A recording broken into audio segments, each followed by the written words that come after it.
हाँ बोलिए।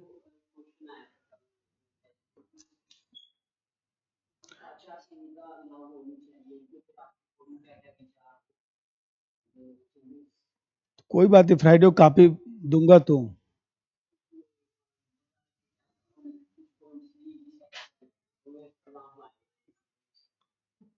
तो बोला था ना कि सेकेंड एआरसी एक बार लेके पढ़ डालिए। जो सेकेंड एआरसी है, जो सेकेंड एआरसी है, उस सेकेंड एआरसी को शासन में नैतिकता,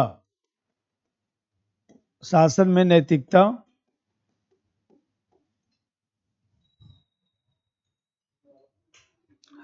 वो तो उल्टा सीधा क्वेश्चन तो पूछेगा ही।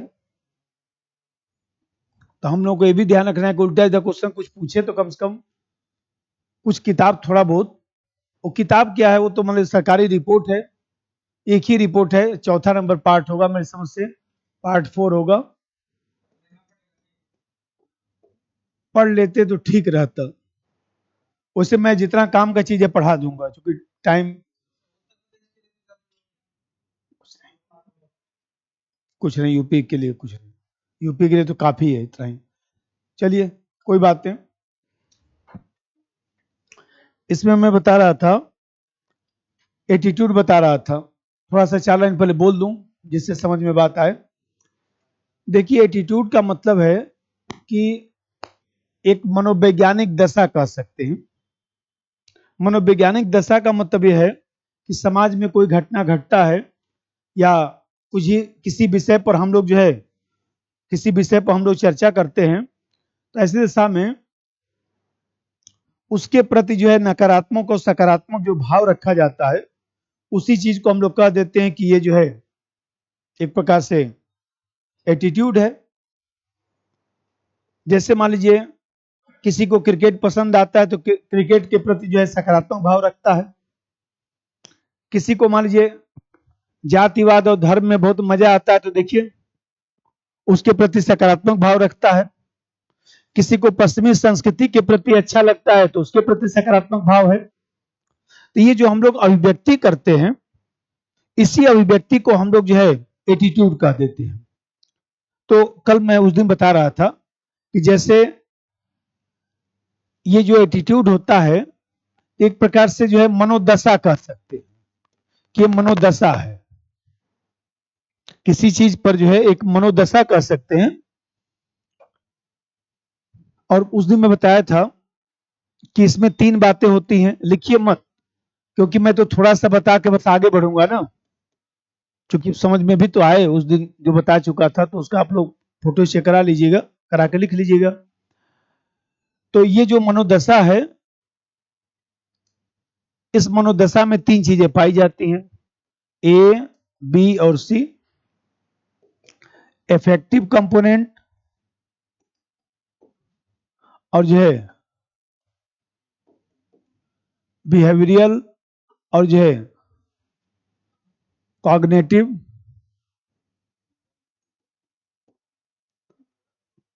तो इफेक्टिव कंपोनेंट का यहां मतलब है कि आपका फीलिंग कैसा है। इफेक्टिव का मतलब होता है कि आपका फीलिंग कैसा है, भाव कैसा है, भावात्मक पक्ष उसको कह सकते हैं कि आपका किसी चीज के प्रति भाव कैसा है। जैसे उस दिन मैं एग्जांपल दिया था गीता का, कि गीता में जो है वह भाव पक्ष की भी बात की गई है, कर्म की भी बात की गई है। जैसे मान लीजिए गीता में जो है उसी को हम लोग भाव कहते हैं, गीता में व्यवहार को जो है कर्म कहते हैं, कर्म कहते हैं। और गीता में जो है इसको हम लोग जो है ज्ञान कहते हैं। तो जैसे मान लीजिए मोक्ष प्राप्ति के गीता में 3 साधन हैं। भाव से भी मोक्ष प्राप्त कर सकते हैं, मतलब भाव मतलब भक्ति, भाव मतलब भक्ति, भक्ति से भी हम लोग प्राप्त कर सकते हैं, कर्म से भी प्राप्त कर सकते हैं और ज्ञान से भी प्राप्त कर सकते हैं। तो उस दिन मैं समझाया था कि ये जो इफेक्टिव जो कंपोनेंट है, जो भावात्मक जो पहलू है, जो भावात्मक पहलू है, एक तो इसमें ये शामिल होता है। दूसरा जो है बिहेवियरल का मतलब व्यवहार, व्यवहार आपका शामिल होता है। और तीसरा चीज में बताया था कि ज्ञानात्मक पक्ष है, ज्ञानात्मक पक्ष है मतलब विश्वास का जो गुण है, जो विश्वास है, इसमें तीन बातें पाई जाती हैं, इसीलिए इसको एबीसी थ्योरी या कैप थ्योरी सब कहा जाता है। तो उस दिन मैं समझाया था कि जैसे मान लीजिए किसी का किसी विषय वस्तु के प्रति भाव बहुत अच्छा है, फीलिंग बहुत अच्छा है, और फिर बताया था कि मान लीजिए व्यवहार भी उसी तरह से कर रहा है और उसी तरह से ज्ञान का अर्जन भी कर रहा है, तो तीनों पक्ष जो है व्यक्ति का मजबूत है। जब तीनों पक्ष व्यक्ति का मजबूत है तो स्वाभाविक सी बात है कि उसका एटीट्यूड बहुत पॉजिटिव होगा। जैसे मान लीजिए आप लोग आईएएस की तैयारी कर रहे हैं, पीसीएस की तैयारी कर रहे हैं, तो आपका भाव एकदम सकारात्मक है कि नहीं, हमको अधिकारी बनना है। व्यवहार भी वही है कि किसी से मित्रता भी कर रहे हैं, कुछ किताब भी खरीद रहे हैं, तो वहां पर भी जो है देख रहे हैं कि हमारा जो है जो उद्देश्य था कहीं मैं भटक तो नहीं रहा हूं। जो हमारा व्यवहार है, व्यवहारात्मक जो पक्ष है, व्यवहार या व्यवहारात्मक पक्ष, व्यवहारात्मक जो पक्ष है वो भी हमारा वैसा ही बना रहे। लाइट है नहीं है, पंखा चल रहा है कम चल रहा है, पढ़ने में मन आपका लग रहा है, तो व्यवहार भी आपका सकारात्मक है। और मान लीजिए जो आप ज्ञान का अर्जन कर रहे हैं उसी के परिप्रेक्ष्य में ज्ञान का अर्जन भी कर रहे हैं, तो यहां पर देख रहे हैं कि शासन में सॉरी ये जो इसको हटा दें, ये जो आपका ज्ञान वाला पक्ष है कि आप उसी तरह का किताब भी पढ़ रहे हैं, आपका विश्वास भी उसी तरह से मजबूत हो रहा है। तो उस दिन मैं समझाया था, इसका अर्थ बताया था और इसका जो है कार्य लिखवाया था, इसका समस्या लिखवाया था, इसका विशेषता लिखवाया था, और फिर मैंने जो है ये बताया था कि जो एटीट्यूड होता है वो एटीट्यूड का जो है उसी से मिलता जुलता बहुत सारे प्रत्यय है। आपको केवल दो लाइन ये ध्यान रखना है कि भाई एटीट्यूड का मतलब हुआ कि अफेक्टिव, बिहेवियरल और जो है कॉग्निटिव जो है वो देखा जाए तो क्या फैक्टर है। तो इसमें आपको ध्यान रखना है कि भाव कैसा है, व्यवहार कैसा है, आपका ज्ञान कैसा है। यदि तीनों पक्ष मजबूत होगा तो एटीट्यूड अच्छा होगा और वह कार्य आसानी से हो सकता है। यदि मान लीजिए आपका जो है भाव सकारात्मक है, यदि आपका विश्वास और ज्ञान भी सकारात्मक है लेकिन व्यवहार कुछ नहीं है, जैसे उस दिन मैं एग्जाम्पल बताया कि आप जानते हैं कि सुबह टहलना स्वास्थ्य के लिए अच्छा होता है, आपका भाव भी बहुत अच्छा है, आपने जहां पर यूट्यूब का वीडियो देखा कि सुबह टहलना बहुत अच्छा है स्वास्थ्य के लिए, वो भी सही है, लेकिन व्यवहार आपका नहीं है, तो इसका मतलब कि वो जो है एटीट्यूड आपका नकारात्मक बन जाएगा। तो ये सब मैं उस दिन बताया था। अब यहां पर जो है हम लोग को उसमें चर्चा करना था कि जो मिलते जुलते टर्म है उसमें तुलना करना है, तुलनात्मक, उसमें हेडिंग बनवाया था उस दिन। हाँ तुलना, तो जैसे पहली तुलना जो है जैसे एटीट्यूड है, अभिवृत्ति है, और फिर जो है मूल्य है, वैल्यू है, वैल्यू है, तो इसमें क्या तुलना, ऐसे तीन तीन चार चार अंतर हर जगह जानना है। विभिन्न प्रत्ययों से तुलना उस दिन हेडिंग बनवाया था ना, तो उसी में थोड़ा सा हम लोग जो है आगे बढ़ते हैं।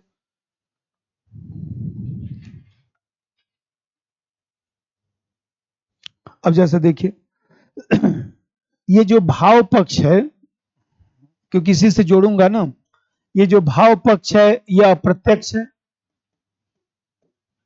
मान लीजिए जो व्यवहार है ये तो प्रत्यक्ष है, और ये जो ज्ञानात्मक पक्ष है इसमें मान लीजिए कुछ प्रत्यक्ष भी होता है और कुछ अप्रत्यक्ष भी होता है। ऐसे समझिए थोड़ा सा, भाई भाव तो पूर्णतः जो है अमूर्त अवधारणा है, व्यवहार में प्रत्यक्ष दिखाई देता है, लेकिन जो ज्ञानात्मक पक्ष है वो पक्ष और अप्रत्यक्ष दोनों होता है। ये बताइए, ये जो अभिवृत्ति है, जो एबीसी है, उसमें प्रत्यक्ष और अप्रत्यक्ष दोनों अवधारणाएं पाई जाती हैं। मतलब कुछ मूर्त भी पाया जाता है, प्रत्यक्ष मतलब मूर्त, कुछ मूर्त बातें भी पाई जाती हैं, कुछ अमूर्त बातें भी पाई जाती हैं। ठीक। लेकिन जो वैल्यू होता है, स्वतंत्रता समानता, वो स्वतंत्रता समानता दिखाई तो नहीं देता, वो तो केवल अमूर्त अवधारणा है ना। अभी बताइए कि एटीट्यूड बड़ा होगा कि मूल्य बड़ा होगा? ये बताइए, इसमें केवल मूर्त तत्व पाए, इसमें केवल अमूर्त तत्व पाया जाता है। और इसमें इसमें मैं बताया कि मूर्त भी पाया जा रहा है, अमूर्त भी पाया जा रहा है। तो ये ज्यादा व्यापक हो गया ना अभिवृत्ति, इसमें दोनों चीजें पाई जा रही है ना भाई। यहाँ प्रत्यक्ष का मतलब हो गया, अप्रत्यक्ष का मतलब हो गया अमूर्त, ये हो गया प्रत्यक्ष का मतलब मूर्त। अप्रत्यक्ष अप्रत्यक्ष में दोनों चीजें हो गई, मूर्त और अमूर्त दोनों हो गया। तो इसका मतलब कि जो एटीट्यूड है वो व्यापक अवधारणा है, उसमें मूर्त भी चीजें पाई जा रही है, अमूर्त भी पाया जा रहा है, लेकिन वैल्यू में केवल जो है अमूर्त पाया जा रहा है। पहला अंतर क्लियर हुआ? नंबर 1 लिखिए, यह व्यापक अवधारणा है, इसमें ए बी सी तीनों पाया जाता है, इसमें ए बी सी तीनों पाया जाता है, इसमें ए बी सी तीनों पाया जाता है, जिसमें मूर्त तथा अमूर्त दोनों पक्ष हैं, मूर्त तथा अमूर्त दोनों पक्ष हैं, मूर्त तथा अमूर्त दोनों पक्ष हैं।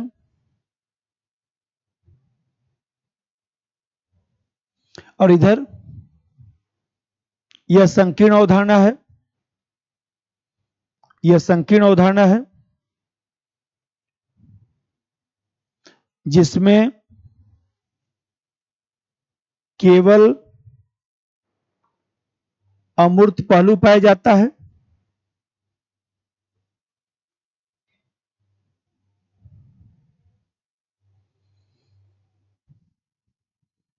अमूर्त पहलू पाया जाता है।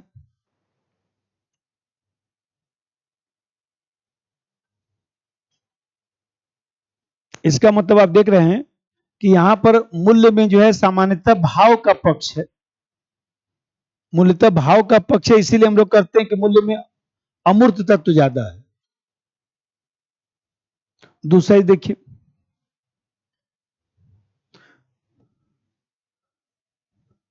आईएएस में तो नहीं, लेकिन पीसीएस में, राजस्थान में, एमपी में ये अंतर हर साल एक आता है, फिक्स है।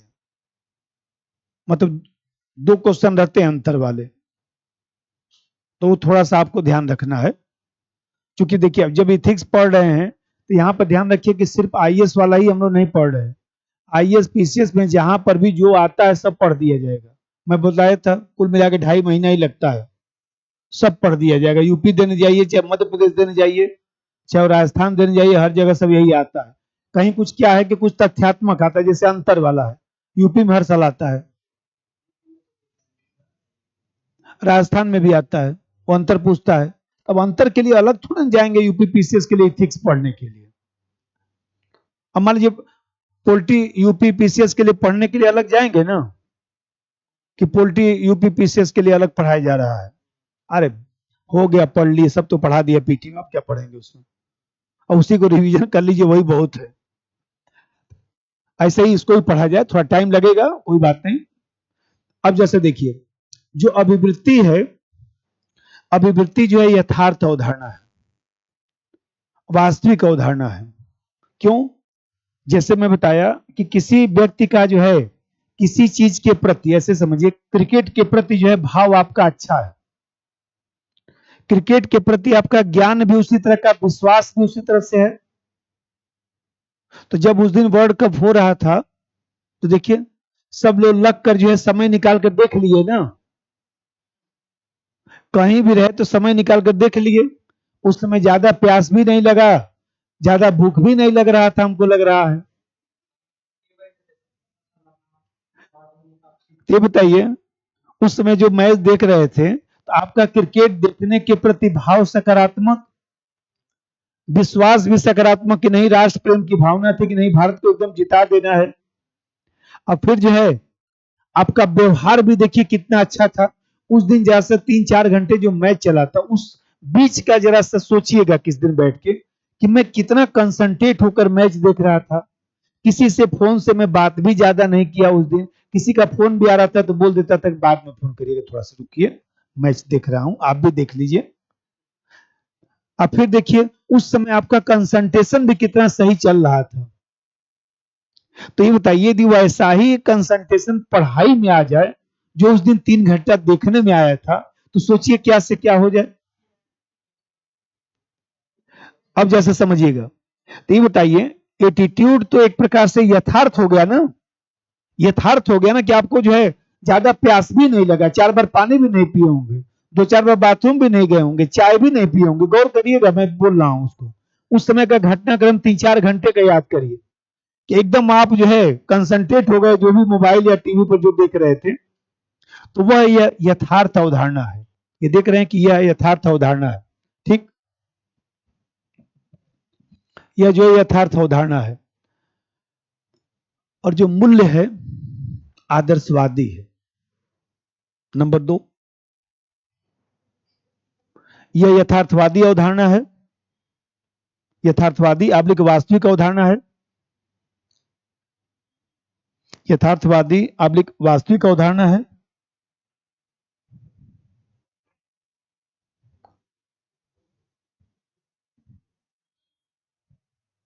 और संतुलित है। और संतुलित है। और संतुलित है।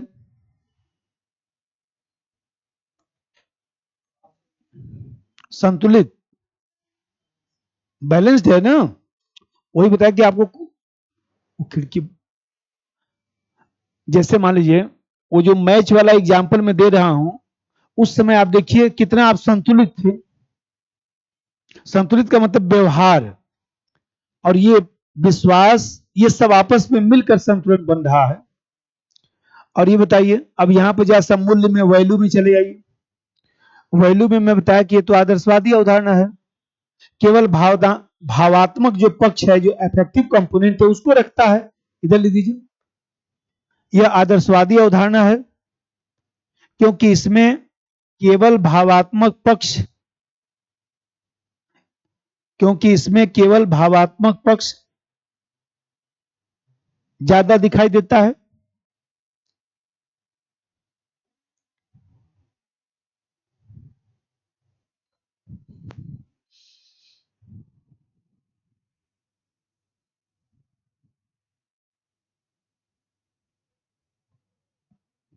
तीसरा वजह से समझिए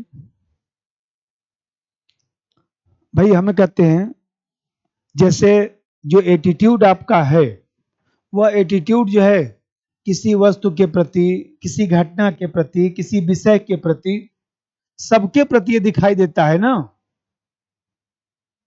जैसे मान लीजिए कितने लोगों को देखिए गोलगप्पा खाने का जो है बहुत शौक है, तो टाइम निकाल कर हफ्ते में 1-2 बार खा ही लेते हैं। कितना बिजी रहेंगे तो खा ही लेंगे जाकर।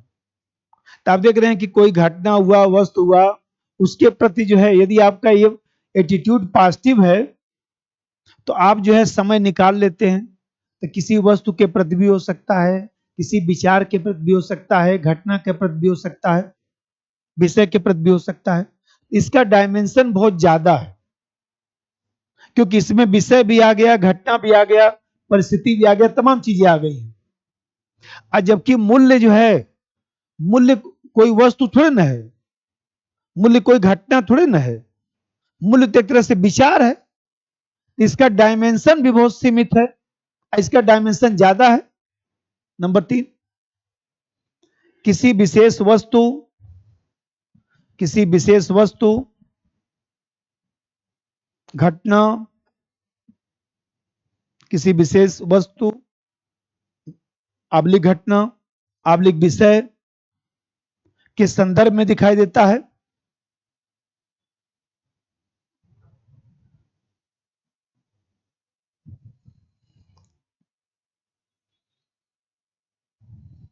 और उधर लिख दीजिए मूल्य में, यह वस्तु घटना से संबंधित नहीं है। यह वस्तु घटना से संबंधित नहीं है, वस्तु घटना से संबंधित नहीं है, बल्कि विचार से संबंधित है।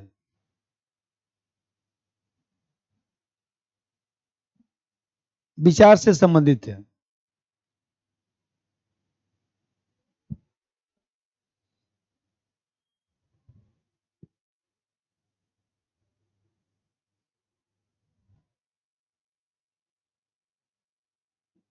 अब जैसा समझिए, चौथा बात समझिए। ये बताइए, उस दिन मैं बताया था कि जो एटीट्यूड है ये पॉजिटिव भी हो सकता है और निगेटिव भी हो सकता है। भाई जैसे किसी व्यक्ति को पुराना गाना सुनने का शौक है तो उसके प्रति उसका एटीट्यूड सकारात्मक है, तो देखिए भाव सकारात्मक है, विश्वास सकारात्मक है, तो उसी में समय निकाल के पुराना गाना सुन भी लेगा। नकारात्मक है तो कहीं गाना बज भी रहा है तो उसको बंद करा देगा, बंद करिए तो आप देख रहे हैं कि बंद भी करा देगा। तो यहां पर सकारात्मक नकारात्मक दोनों पक्ष है। मूल्य में नकारात्मक सकारात्मक दोनों पक्ष नहीं पाया जाता है। मूल्य जो है केवल डायमेंशन रखता है। जैसे मान लीजिए आप पढ़ते हैं लोकतांत्रिक मूल्य, तो जैसे मान लीजिए पढ़ते हैं तो समानता का जो मूल्य है वो आर्थिक समानता भी हो सकता है, राजनीतिक समानता भी हो सकता है, सामाजिक समानता भी हो सकता है। नंबर 4, यह नकारात्मक और सकारात्मक दोनों दृष्टिकोण रखता है। यह नकारात्मक और सकारात्मक दोनों दृष्टिकोण रखता है, दोनों दृष्टिकोण रखता है। और उधर लिख दीजिए,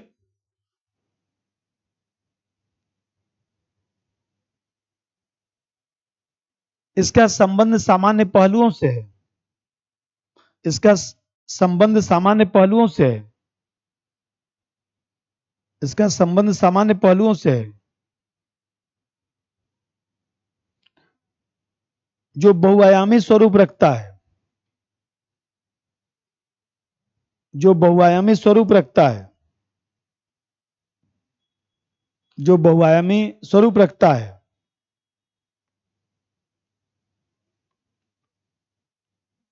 जो बहुआयामी स्वरूप रखता है। ठीक है, 3-4 अंत, 3 हो गया ना, बस करिए। अब जैसा आगे चलिए,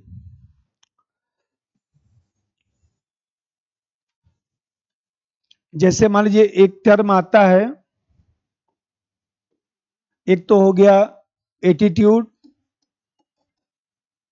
एक हो गया एप्टीट्यूड, अंग्रेजी देखकर ही लिखिएगा, अभिवृत्ति, और इसको बोलते हैं अभिक्षमता।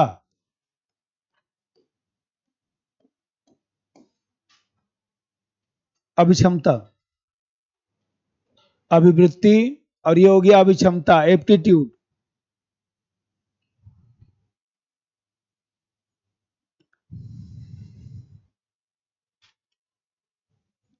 अब जैसा समझिएगा, जैसे मान लीजिए, अब पहले एप्टीट्यूड थोड़ा बताऊं तब तो समझ में आए। देखिए एप्टीट्यूड, एप्टीट्यूड का मतलब है कि आपके अंदर जो है आईक्यू कितना है, बुद्धि कितना है, आपके अंदर जो है मतलब बुद्धि कितना है, आपके पास इंटरेस्ट कितना है, इंटरेस्ट कितना है, रुचि कितनी है, आपका प्रैक्टिस कैसा है, प्रैक्टिस कैसा है, आपका ट्रेनिंग कैसा है, प्रशिक्षण कैसा है, अभ्यास कैसा है, अभ्यास और प्रशिक्षण कैसा है। आप पहले समझिए तब लिखिएगा, क्योंकि एक नए तरीके का विषय है तो थोड़ा सा इसमें समझ बनाना पड़ेगा ना, क्यों रटेंगे भूल जाएगा। एप्टीट्यूड का मतलब जैसे सीसैट आप लोग देते हैं, सिविल सर्विसेज एप्टीट्यूड टेस्ट, इसी एप्टीट्यूड की बात हो रही है। तो मैं बताया कि एप्टीट्यूड मतलब आपके पास बुद्धि कितनी है, आईक्यू कितना है, आपका रुचि कितना है, और आपका अभ्यास कैसा, आपका ट्रेनिंग कैसा है। तो किसी व्यक्ति में ऐसी योग्यता या क्षमता जिसके द्वारा कोई व्यक्ति जो है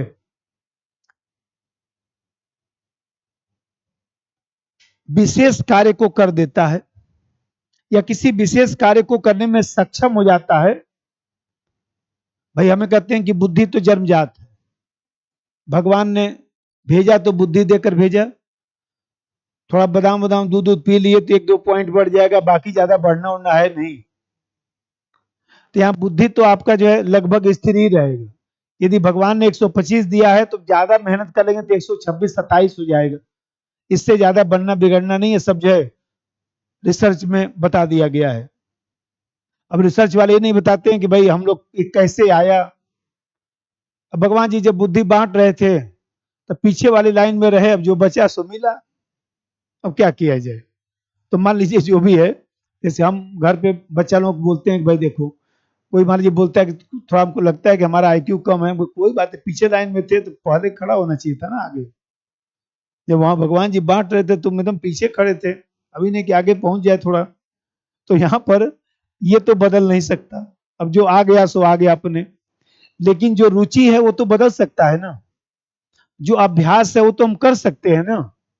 हम कहते हैं कॉपी लिख लिए, एक ही कॉपी को 5 बार लिख कर चलेगा तो वहां नहीं लिखा जाएगा।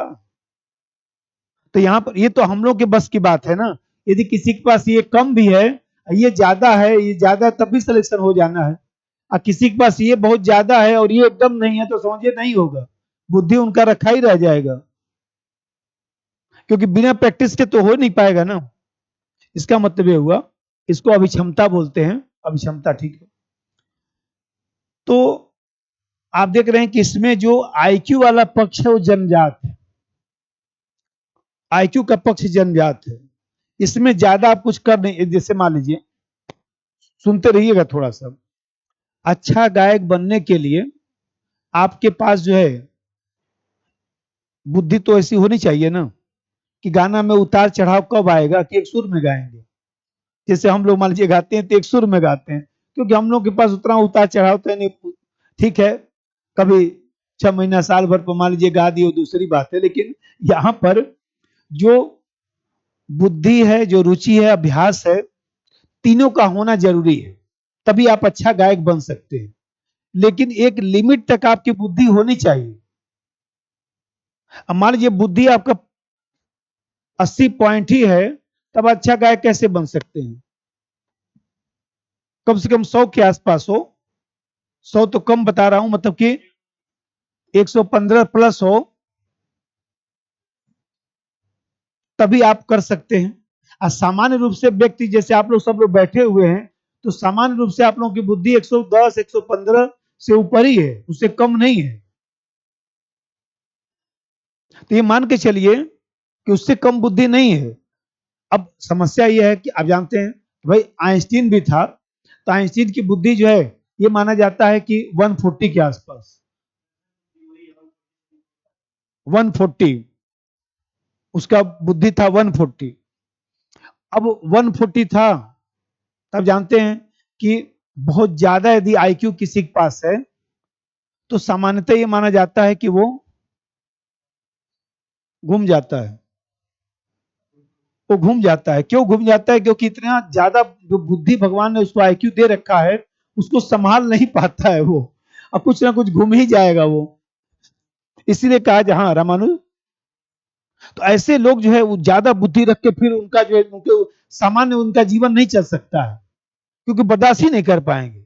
वो बुद्धि ज्यादा है ना, तो सामान्य रूप से कोई व्यक्ति काम करेगा तो गलत कर देगा। जैसे मान लीजिए हम कहते हैं कि अब 145 140 बुद्धि आप रखे हुए हैं, अब ये कागज मान लीजिए हमने ऐसे रख दिया, ठीक, अब 140 वाला इधर बैठा हुआ है तो उसको बर्दाश्त थोड़ी ना होगा, टेढ़ा रखा हुआ है, तुरंत सीधा कर देगा। बेवकूफ व्यक्ति सीधा रख भी नहीं पा रहा है। आप देख रहे हैं वो हर चीज में परफेक्शन ढूंढना शुरू कर देगा। अब परफेक्शन ढूंढना शुरू कर देगा तो फिर तो व्यवहारिक जीवन परफेक्शन से नहीं चल सकता ना। तो यहां पर देख रहे हैं, जैसे कहा जाता है मान लीजिए किसी छोटे बच्चे को देखकर हम लोग देखिए बता देते हैं कि ये कुछ जीवन में करेगा, तो किसकी वजह से हम लोग बता देते हैं? एप्टीट्यूड की वजह से, उसकी बुद्धि देखकर। छोटा बच्चा लोग देखिए, मान लीजिए 9th में पढ़ रहा है, 10th में पढ़ रहा है, एकदम मन लगा के बेचारा पढ़ रहा है, प्रैक्टिस कर रहा है, तो हम लोग कहते कुछ कर जाएगा ये लग रहा है। तो यहां पर जैसे मैं बताया कि एक प्रकार से यह योग्यता को दर्शाता है कि आप किस योग्य हैं, आप किसी काम के लिए फिट हैं कि नहीं। गांव में नहीं कहते हैं इस काम के लिए आप फिट नहीं है, नहीं, हम लोग व्यवहार में बोल देते हैं इस काम के लिए बहुत फिट व्यक्ति है। जैसे मान लीजिए सपोज करिए कचहरी में जाना है, कुछ नेतागिरी में जाना है, तो देखिए आप पता चले जा रहे हैं तो आपको घर वाले मना कर देंगे, बैठिए आपसे, उनको भेजिए, क्योंकि वो उस काम के लिए फिट है। इधर उधर बातचीत करके सब मामला उन्हें निपटा लेंगे, आप जाएंगे कहीं कोने में चुपचाप बैठे रहेंगे, कोई पूछने वाला तो आपको है नहीं। अब वो काम दूसरे तरीके का है और आपके बस की बात भी नहीं है कि तुरंत जाके सबसे संबंध बना लीजिए। कुछ लोग देखिए जाते हैं तुरंत जो है बहिर्मुखी होते हैं कुछ लोग, कहीं देखिए फंक्शन में जाएंगे तुरंत सब लोगों से परिचय उच्चय बना के हाथ उठ मिला के साथ में डांस उस करते हुए एकदम अपना मस्त, जिससे लग रहा है कि पिछले जन्म का इन लोगों का दोस्ती था। तो आप देख रहे हैं वो उनका जो है गुण है, वो सबके बस की बात नहीं है। कितने लोग देखिए मान लीजिए कहीं पार्टी में गए, डांस वांस हो रहा है, इधर उधर हो रहा है, वही अपना देखे ओके बाहर से निकल लिए, बोले बेकार व्यक्ति सब, एकदम चल रहा हूं घर। उसकी भी गलती नहीं है, क्योंकि वह देखा जाए तो अंतर्मुखी व्यक्ति है। अब पहुंच गया कैसी पार्टी में, बहिर्मुखी पार्टी में पहुंच गया, और इस तरह से देखा जाए तो बर्दाश्त नहीं कर पा रहा है। तो ये है आप लोगों के सिलेबस में, इसको पढ़ाऊंगा, लेकिन फिलहाल अंतर पर ध्यान दिया जाए। अब पहला पॉइंट लिख दीजिए, अभी जो बताया था उसी से जोड़ देता हूं सब।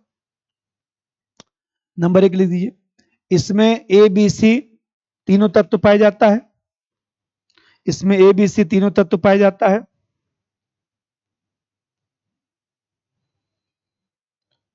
ए बी सी तीनों तत्व पाया जाता है। और उधर लिख दीजिए, इसमें बुद्धि, रुचि और अभ्यास के तत्व होते हैं, बुद्धि, रुचि और अभ्यास के तत्व होते हैं।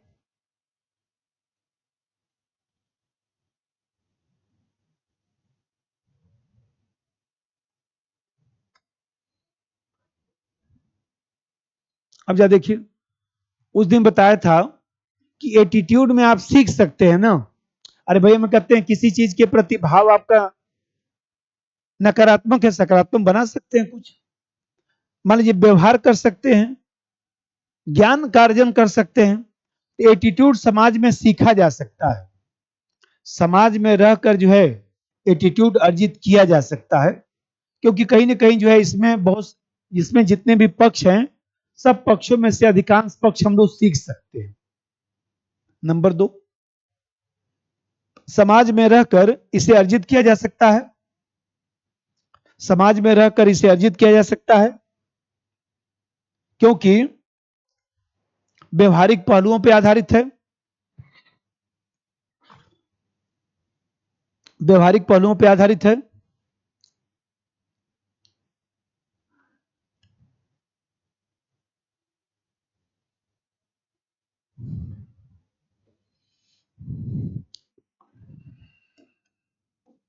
और एप्टीट्यूड में लिख दीजिए नंबर 2, अभी जो बताया था ये बताइए, मेन बुद्धि का यहां पर काम है, इंटरेस्ट कोई डेवलप थोड़ा करा सकता है,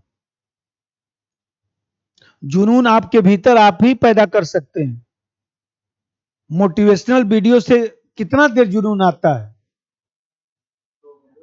आधा घंटा ज्यादा से ज्यादा आता है, आधा घंटे के बाद जुनून शांत हो जाता है। मोटिवेशनल वीडियो से क्या हो जाएगा, बाहर से क्या हो जाएगा, मान लीजिए बाहर से खूब जो है क्रीम पाउडर तमाम जो चीज है खूब पोत पात लिए, तो उससे क्या हो जाएगा, आपका चेहरा चमकना शुरू हो जाएगा, जब तक लगा रहेगा तब तक तो चमकेगा, और जहां पानी से धुल दिए तहां तब खत्म हो जाएगा। तो बताइए ऐसा ये ये जो बुद्धि है, जो रुचि है, जो अभ्यास है, तो मैं अभी आपको बताया हूं, इसमें से जो है रुचि आपकी होनी चाहिए। देखिए कितने लोग गांव देहात के एकदम होते हैं, नहीं हमको अधिकारी बनना है, कुछ नहीं मैं बन के ही मानूंगा, बन जाते हैं। रुचि उनकी ऐसी है, कोई बोल देगा व्यक्ति की अरे बहुत प्रैक्टिस मांगता है, प्रैक्टिस कर लेंगे ना, ऐसा कौन सा बात है, एक एक क्वेश्चन को 5-5 बार लिख लेंगे, 5,000 क्वेश्चन पोल्टी का लगा के टिक चले जाएंगे, और बोलिए और कितना मेहनत मांगेगा, ये बताइए। 5,000 क्वेश्चन पोल्टी का, 5,000 ज्योग्राफी का, 5,000 इकोनॉमिक्स का लगा के चले गए, तो सोच लीजिए अब क्या बचा, अब तो लग ही जाएगा वो। तो यहां पर देख रहे हैं कि ये जो एटीट्यूड है कितना 2 पॉइंट लिख दिया ना। अच्छा इधर इस साइड में लिखना है ना। ये इसमें जन्मजात है ना ज्यादा चीजें। बुद्धि जन्मजात हो गया, बुद्धि तो पूर्णतः जन्मजात हो गया। और रुचि भी देखा जाए तो धीरे धीरे व्यक्ति क्या ही भाव है। तो ये इसीलिए कहा जाता है कि एप्टीट्यूड जो है सामान्यतः जन्मजात होता है। लिख दीजिए एप्टीट्यूड में इधर सामान्यतः जन्मजात होता है, कुछ मात्रा में ही अर्जित किया जा सकता है, कुछ मात्रा में ही अर्जित किया जा सकता है।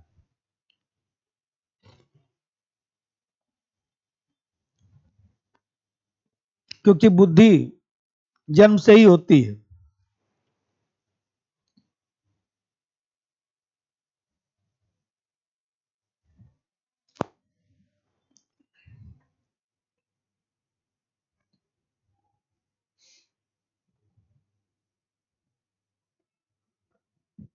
अब तीसरा बात देखिए भाई, भी कहते हैं अभी मैं बार बार बताया कि जो एटीट्यूड है, जो एटीट्यूड है, एटीट्यूड एक प्रकार से देखा जाए तो किसी सामाजिक वातावरण में किसी घटना के प्रति जो है आपका विचार है या प्रतिक्रिया है। एटीट्यूड तो एक प्रकार से मनोदशा हो गया ना, कि जैसे मैं बताया कि कितने लोगों का जो है जाति के प्रति सकारात्मक है। बस थोड़ा सा बोल दीजिए, जानते हैं, आइए इधर बताएं। जाति के प्रति उनका खूब लगाव है। हमारे लिए थोड़ा सा बता दिए, जानते हैं समाज में क्या क्या हो रहा है। सब जाति का स्थिति देख रहे हैं। बस 2 लाइन बोल दीजिए और उसके बाद उनको थोड़ा सा बुला लीजिए कि आइए। उसके बाद आपको बोलने की जरूरत थोड़ा खुदे बोलेंगे। अब मैं बताता हूं आपको, आप समझ लीजिए कि उनका जाति के प्रति जो है कितना मनोवृत्ति सकारात्मक है। वो देखा जाए तो जाति और धर्म का ही वो खेल खेल रहे हैं, इसीलिए उनको तुरंत देखिए बोलना शुरू कर देते, रुकेंगे नहीं है वो। क्योंकि उनका ए बी सी तीनों जाति के प्रति एकदम सकारात्मक है। कोई व्यक्ति जाति के प्रति नकारात्मक भाव रखता है, मान लीजिए बातचीत चल रहा है, वहां आएगा 1 मिनट सुनेगा, अच्छा जाति पे लोग चर्चा कर रहे हैं, भाई साहब थोड़ा जा रहा हूं कुछ काम से, ठीक है ना, आप लोग कर लीजिए चर्चा। क्योंकि उसको इंटरेस्ट नहीं है, वो जाति धर्म में कोई इंटरेस्ट नहीं रखता है, तो तुरंत उठ के चल देगा। तो ये जो मैं बोला हूं ये क्या है, एटीट्यूड ही तो है। ये बताइए, सामाजिक वातावरण में किसी घटना के प्रति विचार रखना, चाहे पॉजिटिव चाहे निगेटिव, चाहे प्रतिक्रिया व्यक्त करना, उस चीज को एटीट्यूड कहा जाता है। नंबर 3, सामाजिक वातावरण में किसी घटना के प्रति, सामाजिक वातावरण में किसी घटना के प्रति विचार आब्लिक प्रतिक्रिया व्यक्त करना, विचार आब्लिक प्रतिक्रिया व्यक्त करना,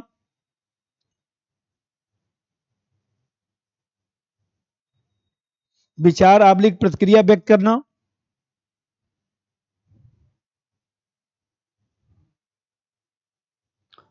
और एप्टीट्यूड जैसा समझिए। ये बताइए कि ये जो एप्टीट्यूड है वो जो है भविष्यवाणी करने की क्षमता रखता है ना। अब भविष्यवाणी करने की क्षमता रखता है, इसका मतलब भविष्य में क्या करेंगे, किस काम के लिए फिट हैं, देखते हैं ना। मान लीजिए किसी के 4 बच्चे हैं, तो 4 बच्चे जो है आईएएस थोड़ी ना बनेंगे। सबको 9, 10, 11, 12 पढ़ाया जाता है, फिर गार्जियन देख लेता है कि ये गांव पर खेती कराने लायक ही है, तो उनका देखिए अपना 12th कर लिए, उसके बाद बीए में कहीं नाम हम लिखा दिए, उसके बाद इनका शादी ब्याह कर देंगे और चुपचाप अपना बोल देंगे कि बाबू एक दुकान खोल देते, गांव अपना देखिए खेती बाड़ी। अब भैया आपके पढ़ने वाले हैं तो उनको पढ़ने दीजिए कुछ। ये भी मान लेते हैं कि नहीं ठीक है, सही है, हम अपना यहाँ देख रहे हैं भैया ही पढ़े। अब ये बोले कि नहीं हम भी पढ़ने के लिए जाएंगे वहीं यहाँ भैया गए हैं, तो तुम पढ़ने के लिए जाओगे लेकिन तुम्हारे पास उतना भगवान ने बुद्धि नहीं दिया है ना, तो क्या करोगे जाकर वहां, समय नष्ट करोगे। तो ये बताइए, ये जो एटीट्यूड है, एटीट्यूड जो है दोनों में लिख दिए ना। अच्छा उधर लिखना है, अच्छा उधर लिख दीजिए भविष्यवाणी, लिख दवा दूं, ऐसी मनोभावना जिसके आधार पर भविष्यवाणी किया जाता है। ऐसी मनोभावना जिसके आधार पर भविष्यवाणी किया जाता है, जिसके आधार पर भविष्यवाणी किया जाता है।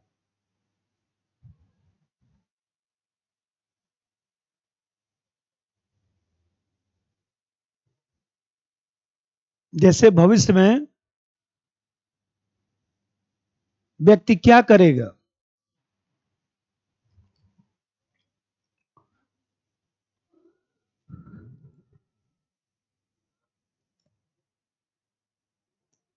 भविष्य में व्यक्ति क्या करेगा। चौथा बात देखिए, ये बताइए, अभी समझा रहा था कि समाज में घटने वाली कोई घटना है, कोई विषय वस्तु है, उससे संबंधी जो बात है उसको हम लोग जो है भविष्य में व्यक्ति क्या करेगा, उसे ही तो एप्टीट्यूड कहा जाएगा। जो अभी बता रहा था कि किसी व्यक्ति को देखकर, आइए मैं कर देखिए, आप फेल हो गए, पास हो गए, एक दूसरी बात है, इसमें गलती आप लोगों की भी तो है ना, ये तो मानना पड़ेगा ना। थोड़ा सा मानना इसलिए पड़ेगा क्योंकि आप रुचि कम दिखाए, प्रैक्टिस कम किए, रुचि कम दिखाए, प्रैक्टिस कम किए, कुछ तो गड़बड़ी हो गया। तो ये तो हम लोग इसको तो ठीक कर सकते हैं भाई। एकदम मान लीजिए एकदम बुद्धि व्यक्ति का एकदम ही कम है, ऐसे कोई कारपेंटर बन रहा है तो उसको बुद्धि कम से कम 110 के आसपास उसकी बुद्धि होनी चाहिए। कारपेंटर की बुद्धि बहुत कम नहीं होती है। ये बताइए, ये हैंडल लगाया, सीधा लगाया है ना, कारपेंटर का बुद्धि 100 से कम होगा तो क्या करेगा, हैंडल ही टेढ़ा लगा देगा। और टेढ़ा लगाकर दूर से ऐसे करके देखेगा, एक आंख बंद करके, बोलेगा कि सीधा लगा हुआ है। नहीं, गांव में देखते हैं, एक भी मतलब गांव में मान लीजिए वो कम जो कम बुद्धि वाला जो मिस्त्री है उसको बुला कर कारपेंटर का काम करा लिए तो सब कुंडी और ये जितना भी है सब टेढ़ा लगा के उल्टा जा करके चला जाता है। आप उसको डांटते तो हैं लेकिन वो भी बेचारा सुन लेता है, बोलता बाबूजी हम अपने हिसाब से बहुत ही आंख दबा दबा कर मैं देखा हूं, सही लगाया हूं, बहुत ही, क्यों उससे बहस कर रहे हैं। उसकी बुद्धि कम है, हल्का फुल्का कुर्सी में जो बना लेता है ठोक ठाक के, उसको जबरदस्ती का आप जो है वो हैंडल लगाने के लिए, चिटकिनी लगाने के लिए और जो है लगे उसको बनाने के लिए दे दिए, तो ये आपकी गलती है ना। आपको पहले समझ लेना चाहिए था कि मिस्त्री केवल जो है हल्का फुल्का मोटा मोटा काम करने वाला है, उसको बारीक काम मत दीजिए क्योंकि उसको उतनी बुद्धि नहीं है, उतना उसका प्रैक्टिस नहीं है।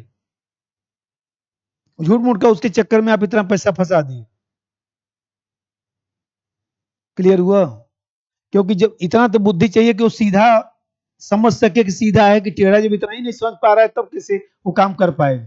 तो यहां पर देख रहे हैं कि जो एटीट्यूड है, जो वर्तमान घटना है, विषय है, उससे संबंधित अवधारणा है। नंबर 4, समाज में होने वाली घटना अब्लिक समाज में होने वाली घटना अब्लिक विषय से संबंधित है,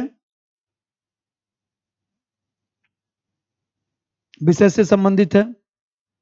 और उधर लिख दीजिए, यह वर्तमान भविष्य दोनों से संबंधित है। वर्तमान भविष्य दोनों से संबंधित है, वर्तमान तथा भविष्य दोनों से संबंधित है, क्योंकि भविष्य की क्षमता को दिखाता है।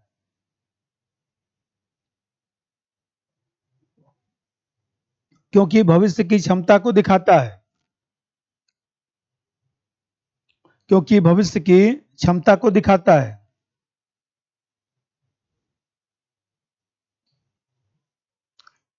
भविष्य की क्षमता को दिखाता है। चलिए एक दो और अंत कराता हूं। जैसे एटीट्यूड और ओपिनियन, मत, चलिए बनाइए, ओपिनियन, मत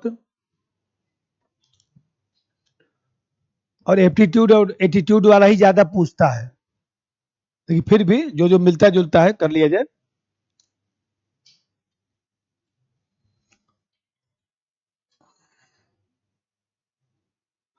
अब जरा देखिए भाई, इसमें ये बड़ी अवधारणा है, व्यापक अवधारणा है, अभी बताया हूं कि इसमें ए बी सी तीनों पाया जाता है।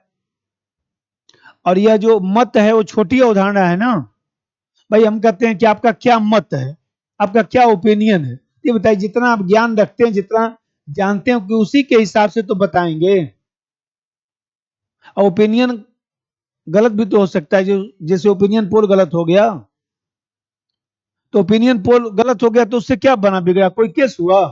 कुछ नहीं। ओपिनियन पोल वाला तो यही बोल दिया कि भाई हम तो ओपिनियन पोल जारी किए थे ना, आप उसको सही क्यों मान लिए? ये आपका गलती है ना। हमको लगा था कि 400 सीट निकल जाएगा, इसलिए हमने बोल दिया। तो देख रहे वो भी गलत नहीं है, वो तो कही रहा कि ओपिनियन पोल, तो आपको समझना चाहिए था कि ओपिनियन पोल है। वास्तविकता तो दूसरे दिन आएगा। नंबर एक, इसमें ए बी सी तीनों पाया जाता है। ए बी सी तीनों पाया जाता है, इसमें ए बी सी तीनों पाया जाता है।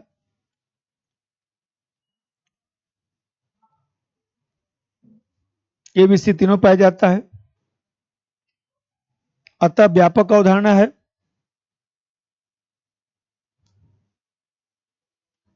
व्यापक अवधारणा है, व्यापक अवधारणा है और स्थायी स्वरूप रखता है। स्थायी स्वरूप रखता है, जीवन पर्यंत चलता है, जीवन पर्यंत चलता है, जीवन पर्यंत चलता है।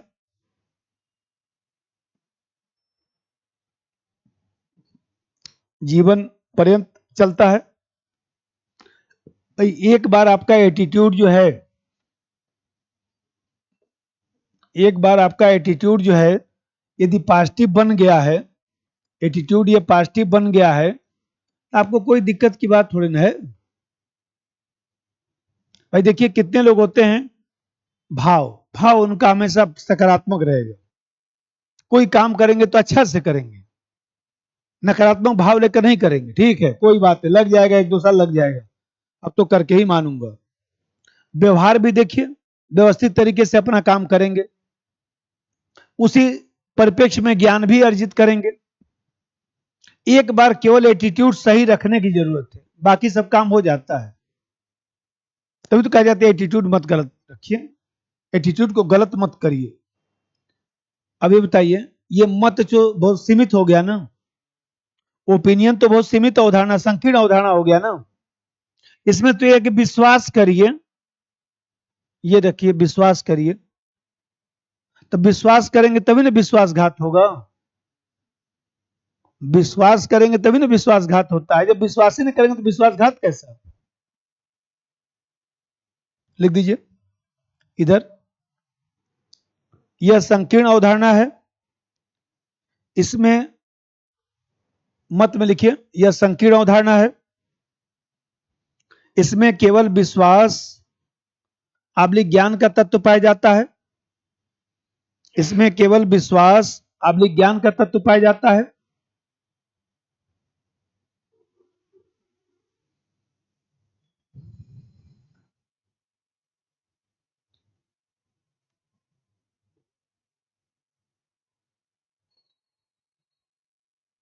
स्थायी स्वरूप नहीं रखता है।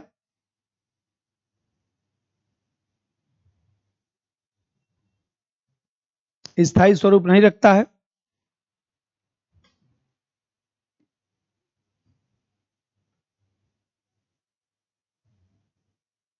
ये बताइए, किसी के प्रति किसी का मत बदल भी तो जाता है, ओपिनियन बदल भी तो जाता है। ऐसा तो नहीं कि एक बार ओपिनियन बन गया गलत तो फिर गलत ही रहेगा। एटीट्यूड जो है यदि बन गया है, जैसे मान लीजिए किसी व्यक्ति ने 1 बार 2 बार 10 बार 20 बार 50 बार व्यवहार गलत किया है और उसका भाव भी गलत है, कलाकारी कर रहा है। फिर मान लीजिए उसका जो ज्ञान है वो भी कमजोर है, उस बारे में बहुत कम जानता है। अब एटीट्यूड बन चुका है और 10 वर्ष के बाद वो कहता है कि मैं अपना एटीट्यूड बदल लिया हूं, सामान्यतः वो नहीं बदला है।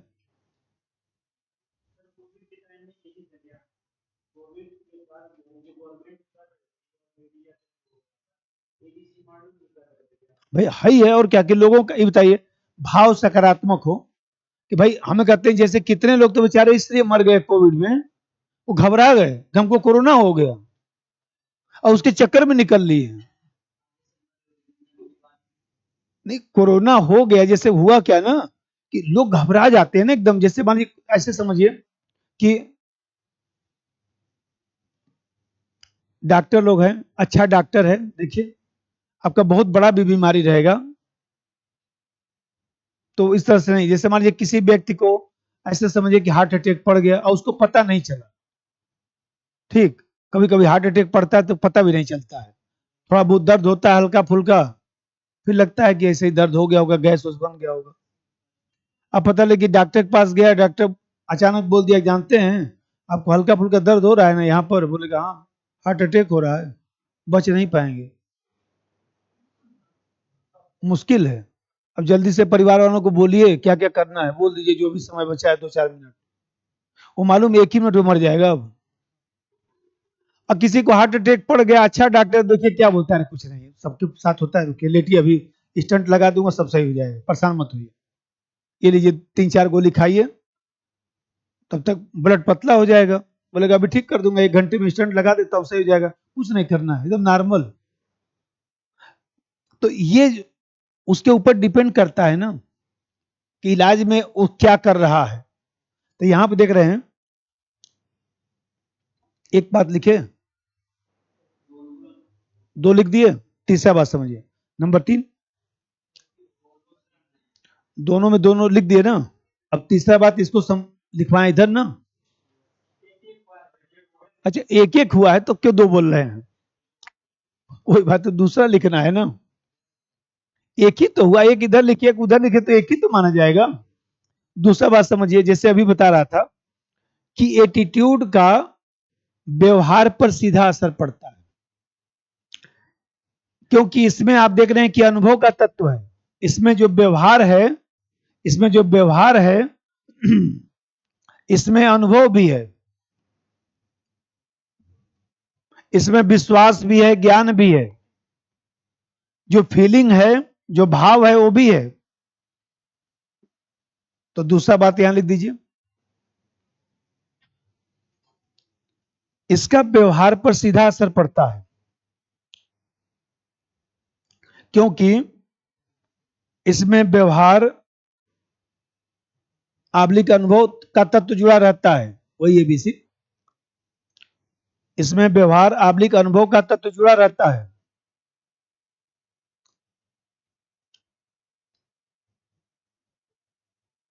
अनुभव का तत्व जुड़ा रहता है। और उधर लिख दीजिए,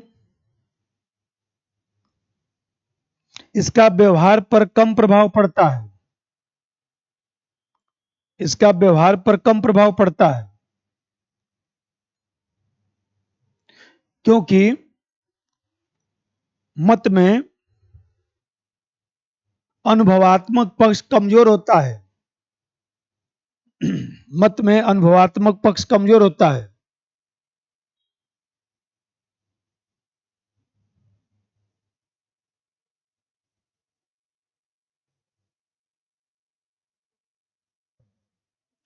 ये बताइए, किसी व्यक्ति के एटीट्यूड को देखकर हम कह सकते हैं कि वो क्या करेगा भविष्य में, क्योंकि एटीट्यूड तो जल्दी बदलता नहीं, तो क्या करेगा भविष्य में, वो क्या करेगा भविष्य में ये आप बता सकते हैं, कुछ कुछ तो निष्कर्ष निकाल ही सकते हैं।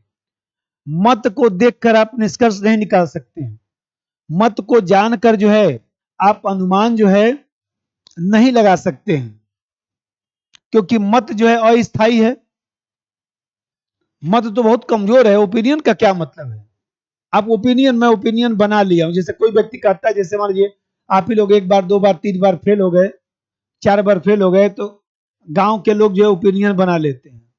अब पिताजी के आपको बोल देंगे जानते हैं ये कुछ करेंगे नहीं,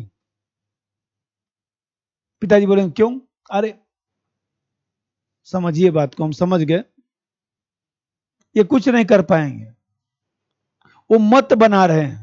अब ऐसे लोगों से मान लीजिए, वो तो आप लोग भी जाते होंगे तो 2-4 लोग मिल जाते होंगे कहने वाले, कहाँ पढ़ लिख रहे हैं, पढ़ाई लिखाई कोई मतलब नहीं है आपका, वो लोग अपने तो जीवन में कुछ किए नहीं, आपको भी नहीं करने देना चाहते हैं।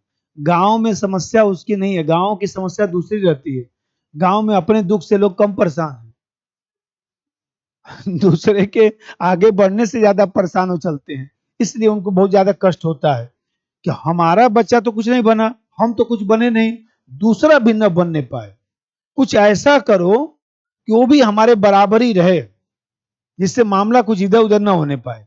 तो आप देख रहे हैं, ये अनुमान है ना, और अनुमान हमेशा सही नहीं होता है। अनुमान तो गलत हो जाएगा, मत तो गलत भी हो जाएगा। लिख दीजिए नंबर 3, मनोवृत्ति को जानकर, मनोवृत्ति को जानकर यह कहना आसान हो जाता है कि व्यक्ति क्या करेगा। मनोवृत्ति को जानकर यह कहना आसान हो जाता है कि व्यक्ति क्या करेगा। व्यक्ति क्या करेगा, और उधर लिख दीजिए, मत को जानकर अनुमान लगाया जा सकता है। मत को जानकर अनुमान लगाया जा सकता है।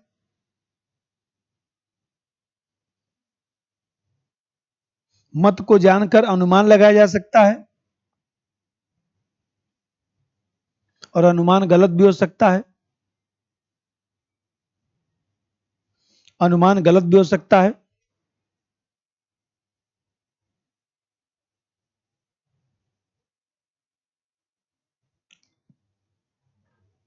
देखिए, अभी बता रहा था कि जो एटीट्यूड है इसमें मूर्त और अमूर्त दोनों तत्व है। एटीट्यूड में मूर्त और अमूर्त दोनों तत्व है। ये जो मत है, इस मत में जो है केवल अमूर्त तत्व है बस। भाई आपने तो मत बनाया है ना, आपने बताया कि मत बनाया, तो दूसरे के कहने पे बना दिया ना। आपने कुछ देखा नहीं, अपने अनुमान लगा लिया बस, क्या ऐसा हो सकता है।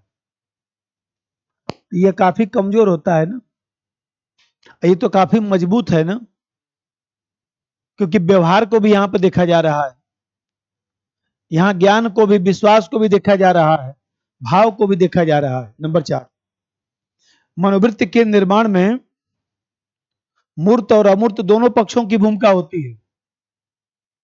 मनोवृत्ति के निर्माण में मूर्त तथा अमूर्त दोनों पक्षों की भूमिका होती है। मूर्त तथा अमूर्त दोनों पक्षों की भूमिका होती है।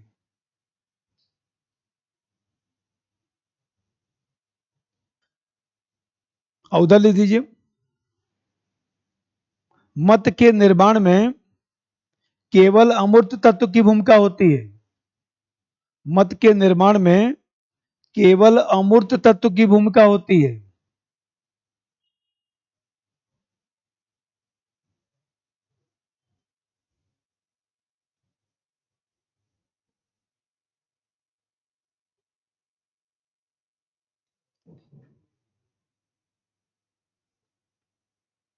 ठीक है। अरे भाई, मत जो बनता है वो चेतन स्तर पर बनता है, व्यवहार से नहीं बनता है। ठीक है, 3 4 हो गया। एक विश्वास वाला भी लिख लीजिए, वो भी आता है। यहीं पर विश्वास लिखिए, तो बस जल्दी से लिखवा दें।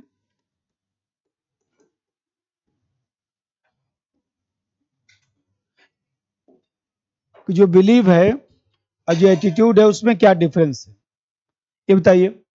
अब आप समझ गए, जल्दी से लिखवा दूंगा। उसे तो अपने मन से भी लिख सकते हैं, लेकिन फिर भी लिखवा देता हूं। ये बताइए, ये एटीट्यूड जो है वास्तविक तथ्य पे आधारित है, क्योंकि उसमें तीनों पाया जाता है। नंबर 1, यह वास्तविक तथ्य पर आधारित है। वास्तविक तथ्य पर आधारित है क्योंकि इसमें ए बी सी तीनों पाया जाता है। क्योंकि इसमें ए बी सी तीनों पाया जाता है।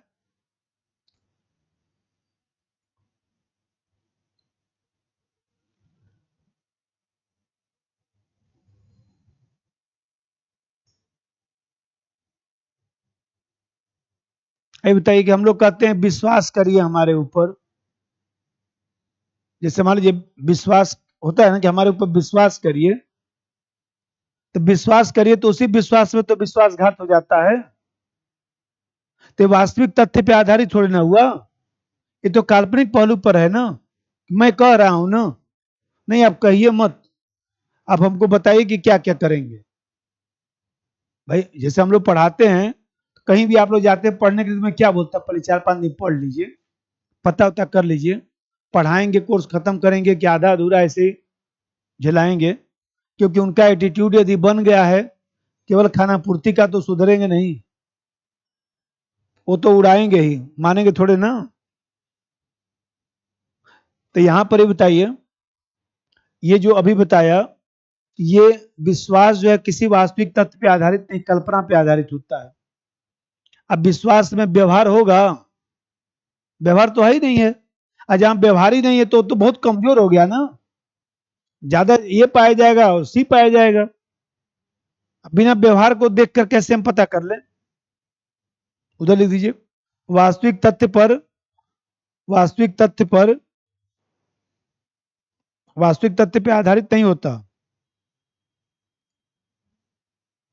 बल्कि कल्पना पे आधारित होता है, बल्कि कल्पना पर आधारित होता है। किधर लिखे, क्या हुआ, कुछ समझ नहीं आया। अच्छा सही है, सही है, हाँ ठीक है, इसमें लिख रहे हैं ना, वास्तविक तथ्य पे आधारित नहीं होता बल्कि कल्पना पे आधारित होता है, कल्पना पे आधारित होता है, क्योंकि इसमें बी नहीं पाया जाता है।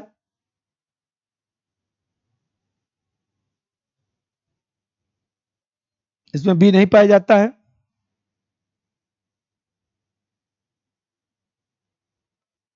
केवल बी लिखिए, वो तो उतना समझे गए। अब जा देखिए, ये बताइए, अभी बोला हूं कि ये अभिवृत्ति जो है यथार्थवादी होता है, विश्वास के साथ व्यवहार भी होता है, कोई कल्पना नहीं है, कोई जो है विश्वास की तरह कोई कल्पना नहीं है, आदर्श नहीं है। तो बताइए, ज्यादा स्थायी है ना ये एटीट्यूड, ज्यादा स्थायी होता है, क्योंकि इसमें तीनों घटक हैं, तीनों घटक मजबूत है तो स्थायी होगा। नंबर 2, यह यथार्थवादी तथा स्थायी, यह यथार्थवादी तथा स्थायी होता है, यथार्थवादी तथा स्थायी होता है, क्योंकि इसमें तीनों घटक पाए जाते हैं, इसमें तीनों घटक पाए जाते हैं।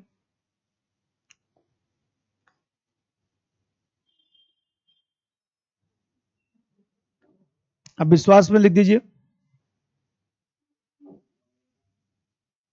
अधिक स्थायी नहीं होता है, क्योंकि घटक कमजोर हैं, क्योंकि घटक कमजोर हैं, इसीलिए विश्वासघात होता है, इसीलिए विश्वासघात होता है।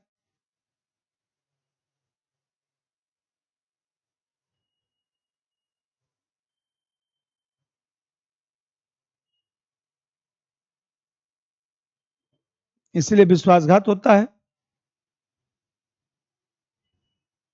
अरे भाई सीधी सी बात है, काल्पनिक हो गया ना, आदर्शवादी हो गया, व्यवहार तो है ही नहीं है, हमारे ऊपर विश्वास करिए। पंडित लोग जैसे कहते हमारे ऊपर विश्वास करिए, नहीं विश्वास करूंगा। क्यों विश्वास करें आपके ऊपर? कुछ लोग होते हैं देखिए, बोल देते हैं नहीं विश्वास करूंगा, ठीक बोल रहे हैं, क्योंकि विश्वास करेंगे तो फिर विश्वासघात कर देगा वो। हम आपके ऊपर क्यों विश्वास करें, सीधी सी बात।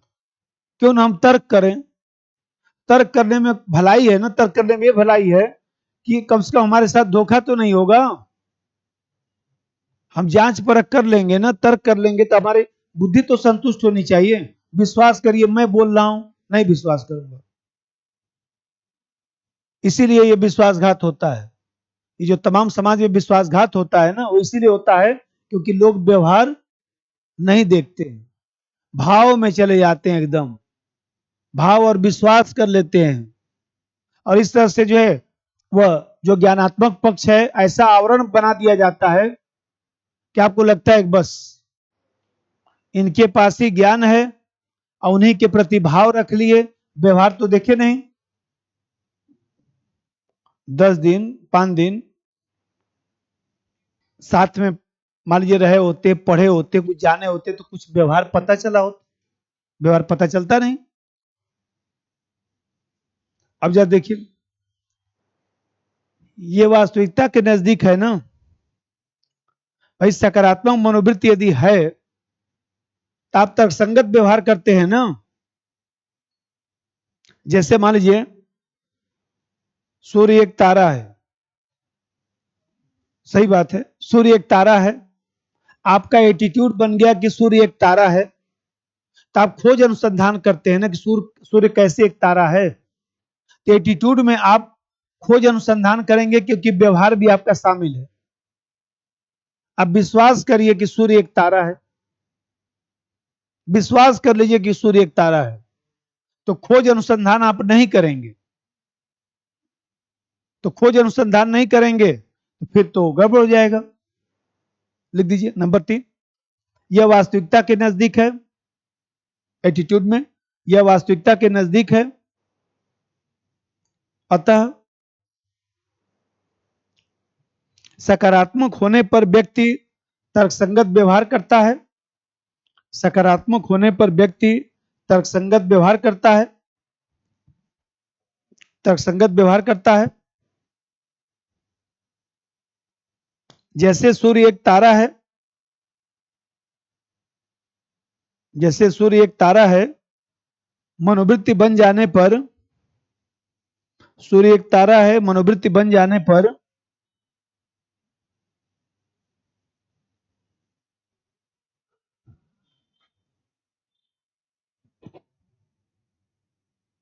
खोज अनुसंधान करता है।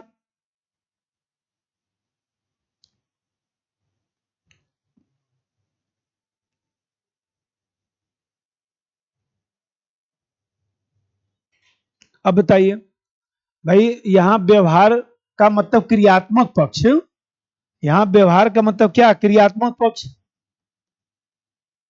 क्रियात्मक पक्ष करेगा, मानेगा तो है नहीं। एटीट्यूड यदि बना है तो। और अभी बता रहा था भाई सूर्य एक तारा है, मनोवृत्ति बन जाने पर व्यक्ति खोज अनुसंधान करेगा। अच्छा से इधर आ जाइए, विश्वास। विश्वास में क्रियात्मक तत्व तो नहीं है। सूर्य को तारा विश्वास के रूप में यदि मान लिया जाएगा तो खोज अनुसंधान कोई नहीं करेगा। हमारा विश्वास है कि बाबू हमारा गड़बड़ नहीं है।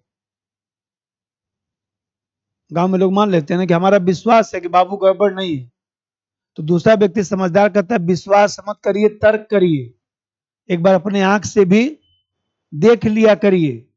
इतना पैसा खर्चा किए, एक बार दिल्ली जाकर 2-4 दिन रुक लेंगे तो आपको पता चल जाएगा कि बाबू पढ़ रहा है कि नहीं पढ़ रहा है।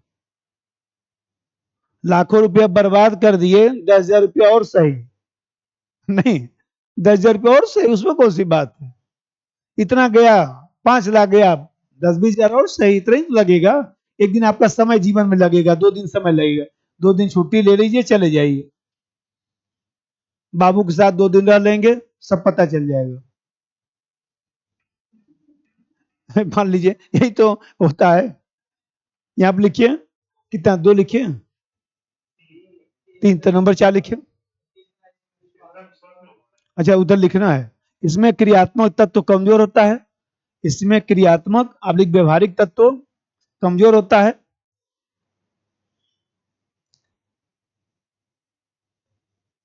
अतः सूर्य को तारा विश्वास के रूप में मान लिया जाए, सूर्य को तारा विश्वास के रूप में मान लिया जाए,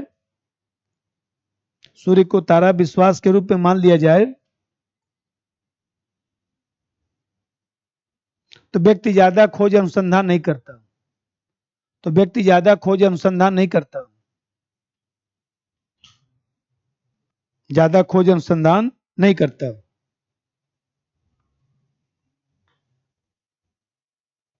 और एक तो सीधा सीधा अंतर है कि ये यथार्थवादी है और वो जो है काल्पनिक है, आदर्शवादी है। 2-3 हो गया ना, बस करिए, छोड़िए, इससे ज्यादा आता भी नहीं है। 3-4 आपको ध्यान रखना है। अब वो जो चार्ट बनाया था उसमें देखिए, अब कभी मान लीजिए रुचि इंटरेस्ट के बारे में पूछ दे, रुचि और मनोवृत्ति में, तो लिख लेंगे ना। अरे भाई रुचि छोटी अवधारणा हो गई ना, ये बड़ी अवधारणा हो गई एटीट्यूड। पहला तो अंतर यही हो जाएगा। और दूसरा चीज जैसे भी बताया, तो जो एटीट्यूड है उसका क्षेत्र काफी व्यापक है। व्यक्ति जो है सामाजिक, राजनीतिक, ये सब क्षेत्रों का प्रयोग करता है, व्यवहारिक पक्ष भी देखता है। अरुचि में तो केवल जो एक ही पक्ष है ना, कार्रवाई वाला, बाकी पक्ष तो कमजोर है ना, ऐसे लिखा जाता है। उसे नोट्स में मैं लिख दिया हूं, नोट्स में मैं रुचि से भी अंतर लिख दिया हूं। बल्कि मैं तो कहूंगा रुचि का कॉलम बनाइए, 2 पॉइंट लिख डालिएगा यहीं पर। रुचि, विश्वास की जगह रुचि लिख दीजिए, छोड़ दीजिए थोड़ा सा जगह, घर पे लिख दीजिएगा इंटरेस्ट, बस खत्म। 2-3 पॉइंट लिख दीजिएगा, छुट्टी। अब क्या दोबारा नोट थोड़ा बनेगा, सब जितना है सब लिख दिया जाएगा, खत्म।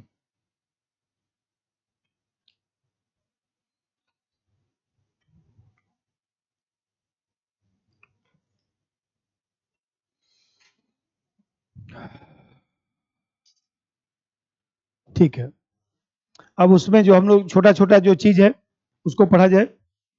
देखिए, इसमें जो छोटे छोटे जो टॉपिक आते हैं, एक तो मनोवृत्ति के निर्माण की क्या प्रक्रिया है। मनोवृत्ति का कार्य लिखवा दिया था, कार्य और समस्या लिखवाया था ना। अब छोटा श्रेणी बनाइए, मनोवृत्ति,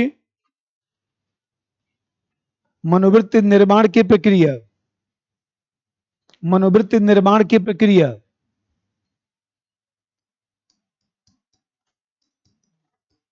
मनोवृत्ति निर्माण की प्रक्रिया, या मनोवृत्ति का कैसे विकास होता है। सीधा सा क्वेश्चन आता है, मनोवृत्ति का कैसे विकास होता है, मनोवृत्ति के निर्माण की क्या प्रक्रिया है। मनोवृत्ति के, मनोवृत्ति निर्माण की प्रक्रिया, तो पहले इसका अर्थ मतलब भूमिका, फिर इसके बाद जो है इसमें कौन कौन से फैक्टर काम करते हैं, इसके कौन कौन से कारक हैं, और फिर इसका एक मूल्यांकन लिख देना है। आपको 150 शब्द में ही तैयार करना है, ज्यादा भी नहीं पढ़ना है।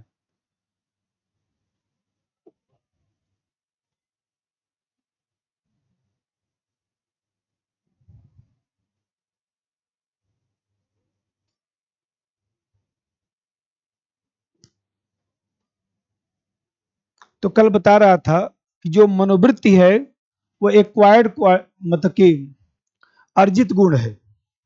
तो अर्जित गुण है, एक्वायर्ड प्रॉपर्टी उसको कहा जाता है कि भाई हम अर्जित कर सकते हैं। तो जब कोई मनुष्य जन्म लेता है, तो जन्म के समय जो है, जन्म के समय किसी भी घटना या किसी भी समस्या के प्रति वह अनभिज्ञ होता है। अरे भाई देखते तो हैं, को मान लीजिए छोटा बच्चा है 2 साल 3 साल का, घर में किसी का डेथ हो गया तो उसको क्या पता, तो कुछ पता होता, वो तो जाके जगाता रहता है ऐसे ऐसे कि कहाँ दादा निकल लिए, अरे हमारा आइसक्रीम आज नहीं दिलवाओगे। छोटा बच्चा लोग नहीं होता है।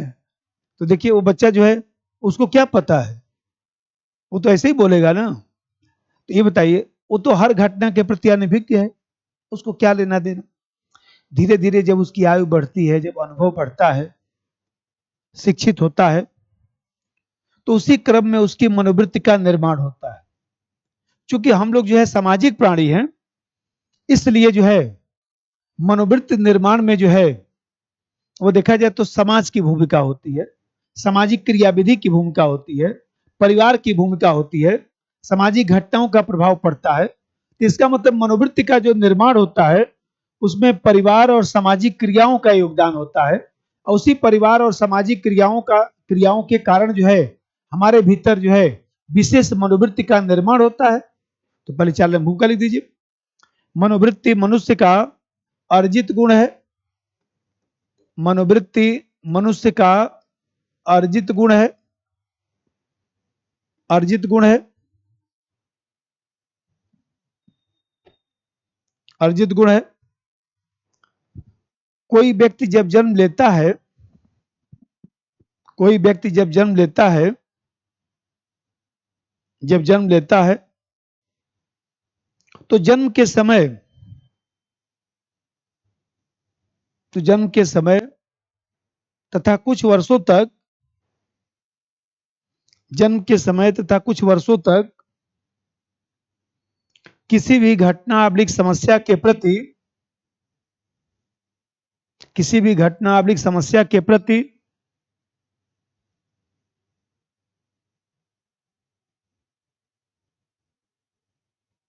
किसी भी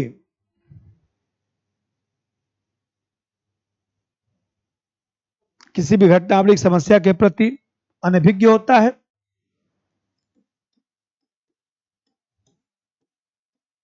अनभिज्ञ होता है।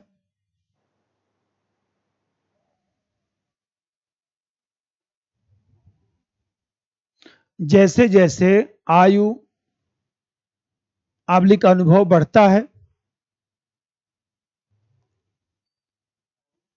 आयु अब्लिक अनुभव बढ़ता है,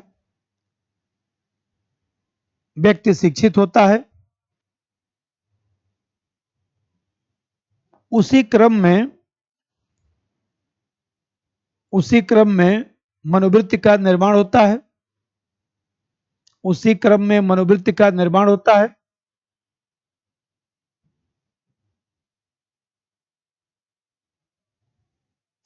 चूंकि व्यक्ति सामाजिक प्राणी है,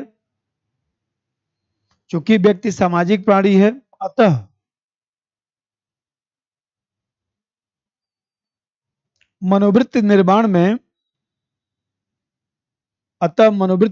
में, पारिवारिक आब्लिक सामाजिक कारकों का प्रभाव पड़ता है। पारिवारिक आब्लिक सामाजिक कारकों का प्रभाव पड़ता है।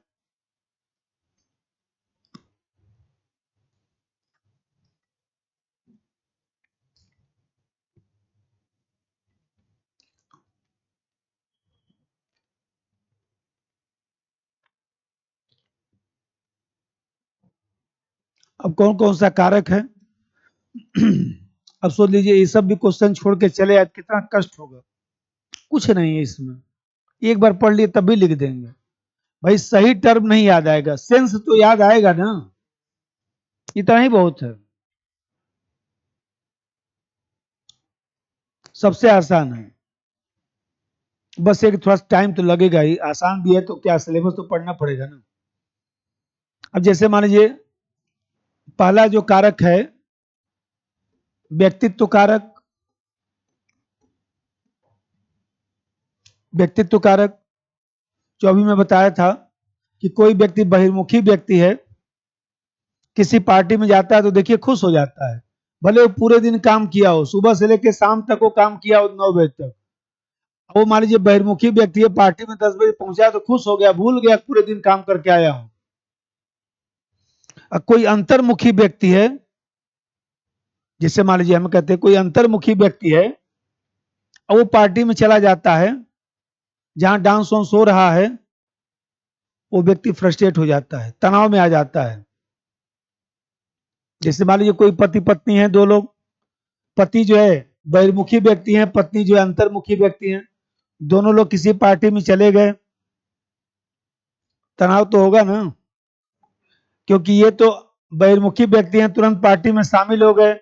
इनकी पत्नी कुछ देर तक साइड में बैठी रहेंगे, फिर उसके बाद बोलेंगे हम घर जा रहे हैं। अब आइए बताता हूं आपको। तो मान लीजिए क्यों, क्योंकि ये उस पार्टी के लिए फिट नहीं है, ये तो तुरंत फिट हो गए। तो ये यहां पर गड़बड़ी क्या हो गया कि दोनों दो तरह के व्यक्तित्व वाले व्यक्ति हैं, तो जो जैसा व्यक्तित्व रखता है उसी हिसाब से वो सेट हो जाता है, वैसा ही मनोवृत्ति वो सीखता है। इस व्यक्ति का कोई गलती नहीं है। जो महिला नाराज हो रही है तो जब वो गलत का नाराज हो रही है, उस महिला को नाराज नहीं होना चाहिए। क्यों? क्योंकि ये व्यक्ति ओपन माइंडेड है, दूसरे तरह का व्यक्ति है, तो इसलिए वो जाकर सेट हो गया। उसका मनोवृत्ति भी गड़बड़ नहीं है, कहीं कोई दिक्कत नहीं है, व्यक्तित्व का दोष है। कितने लोग हैं, मान लीजिए हमारे पिताजी का मान लीजिए डेथ हो गया, ठीक। अब मैं थोड़ा सा हंसमुख मिजाजी व्यक्ति हूं, अब कोई आता था अब ठीक है, पिताजी 85 साल 86 88 साल के हो गए, कोई बात नहीं, चले गए, समय से चले गए, कोई दिक्कत की बात नहीं। ठीक, अब कोई आता था मान लीजिए पुराना एकदम गांव का व्यक्ति, तो वो बोलता था जाके कि ऐसा लड़का है कि इसको रुलाई भी नहीं आता है। हमने रोने से कोई फायदा है? पिताजी पढ़ा लिखा दिए, उस लायक बना दिए, चले गए, अब हमारी बारी है ना, सेवा हुआ कर लिया, अब कायदे से सबको खिलाओ पिलाऊंगा। अब उसी में मान लीजिए जैसे शादी विवाह में खाना बनता है तमाम तरीके का, वैसे ही खाना बनवा दिया। जैसे शादी विवाह में खाना बनता है जितने तरीके का, चाउमीन से लगाए जो है जितने गोलगप्पे तक सब बनवा दिया। उनके पिताजी गए तो क्या हुआ? पिताजी ने इतना किया यार, शादी की तरह पार्टी होगी, टेंट वेंट भी उसी तरह लगवा के करवा दिया। अब कितने रिश्तेदार नाराज हो गए, बोले ये क्यों सा तरीका है? मरने का खाना अलग होता है, मरने का खाना नहीं कायदे से खाइए आदमी जैसे। मरने का खाना क्या है? और भी कुछ खाना पीना हो तो बताइए। तो मान लीजिए हमें कहते हैं, जैसे एग्जाम्पल लीजिए, ये बताइए, जिसको जाना है वो तो हमको भी जाना है, तो आपको भी जाना है, सबको जाना है। हम तो अपने भी घर पे बच्चा लोग बोल देंगे देखो अब 50 साल से ऊपर हो गया, कभी भी जा सकता हूँ, इसलिए हमेशा ध्यान रखना हमारे जाने पर रोने गाने का काम नहीं। सब लोगों को बढ़िया से पढ़ा लिखा दिया है ना, सबको कर दिया हूं ना मामला, अब सब लोग लाइन पकड़ लिया है ना, खुश होकर रहना, ज्यादा दुखी होने की जरूरत नहीं है। अरे भाई ठीक है, 50 साल से ऊपर उम्र हो गया, कभी मान लो हार्ट अटैक हो गया, कभी कुछ हो गया, कभी इधर गया, गाड़ी एक्सीडेंट हो गया, तो कोई इतना अफरा तफरी मचाने की जरूरत नहीं। मस्ती के साथ रहना, कायदे से खाना बनवाना बढ़िया वाला। तो मान लीजिए हमें कहते हैं कि ऐसे समझिए कि जैसे मैं बता रहा था कि यहां पर जैसा व्यक्तित्व होगा, रोने धोने से कोई फायदा है?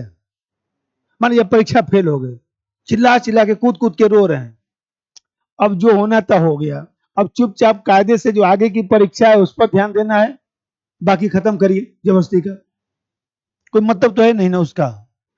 तो यहां पर जैसा व्यक्तित्व होगा वैसा ही एटीट्यूड आप सीखेंगे। लिख दीजिए 2 लाइन। किसी व्यक्ति का व्यक्तित्व जिस तरह का होता है, किसी व्यक्ति का व्यक्तित्व जिस तरह का होता है, उसी तरह की मनोवृत्ति को वह उसी तरह की मनोवृत्ति को वह तीव्र से सीखता है, उसी तरह की मनोवृत्ति को वह तीव्र से सीखता है, या उसके प्रति सक्रिय हो जाता है,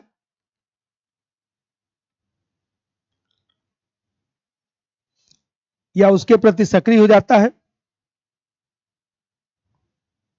जैसे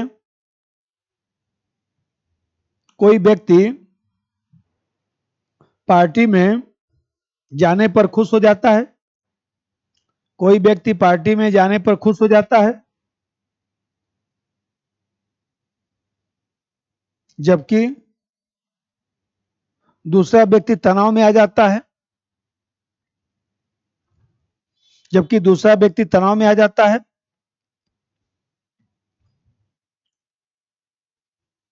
जबकि दूसरा व्यक्ति तनाव में आ जाता है।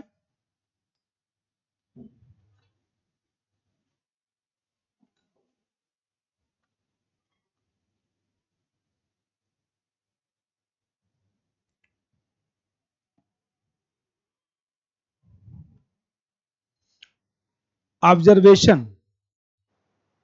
प्रेक्षण,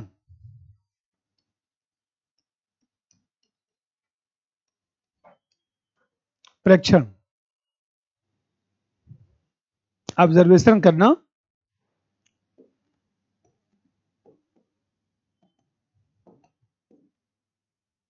ऑब्जर्वेशन करना,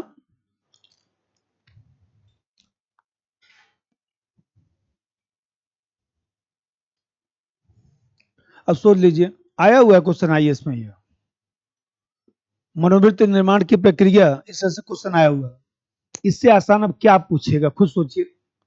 ऐसे ही क्वेश्चन पूछता है, मैं आपको पेपर में नोट किया हूं क्वेश्चन, मैं लाऊंगा आपको पढ़ूंगा, कोई बहुत कठिन क्वेश्चन नहीं पूछा है, उधर पढ़ तो रहा था। इस साल का पेपर है, 10 साल का खरीद लेते पेपर, अनसॉल्व खरीद लीजिए, बाकी तो मैं सॉल्व करा ही दूंगा। ये तो पता चले कि क्वेश्चन किस तरह का आता है, एक आइडिया तो आप लोग डेवलप हो। ऑब्जर्वेशन समझिए, ये बताइए मनोवृत्ति निर्माण में जो है सामाजिक क्रियाओं से व्यक्ति प्रभावित होता है। अभी बताया हूं कि सामाजिक प्राणी है तो सामाजिक क्रियाओं से प्रभावित होगा। समाज में कोई घटना घटेगा, कोई व्यवहार होगा तो उसको देखकर उसकी मनोवृत्ति जो है बदलती है।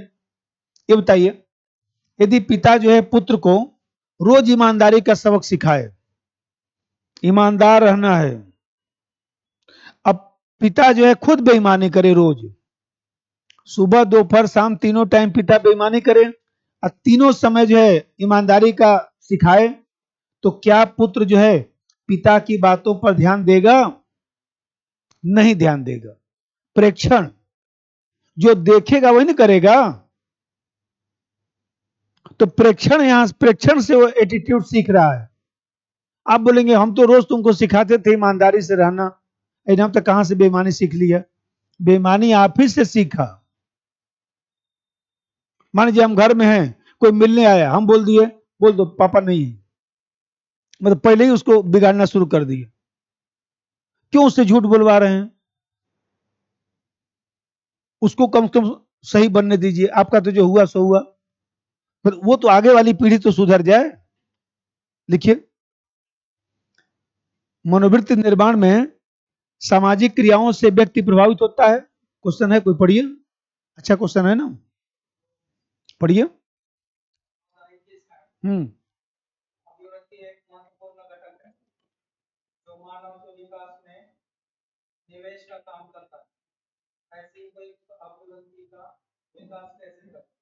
यही क्वेश्चन तो है,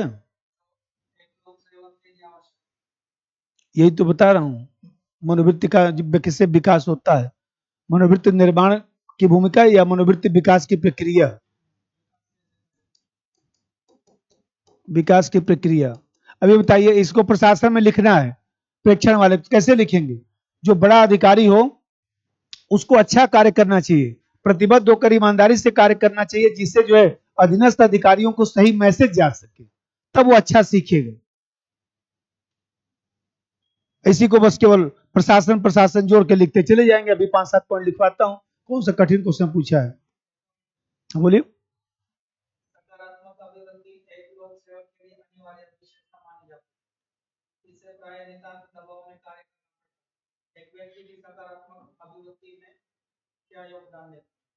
सकारात्मक अभिवृत्ति व्यक्ति में क्या योगदान देता है? तो कार्य से जोड़ना है। कल जो महत्व बता रहा था, अभी आगे और भी पढ़ाऊंगा तो उससे भी जुड़ जाएगा, लेकिन कल वाला जो पढ़ा है तो उससे भी जोड़ सकते हैं।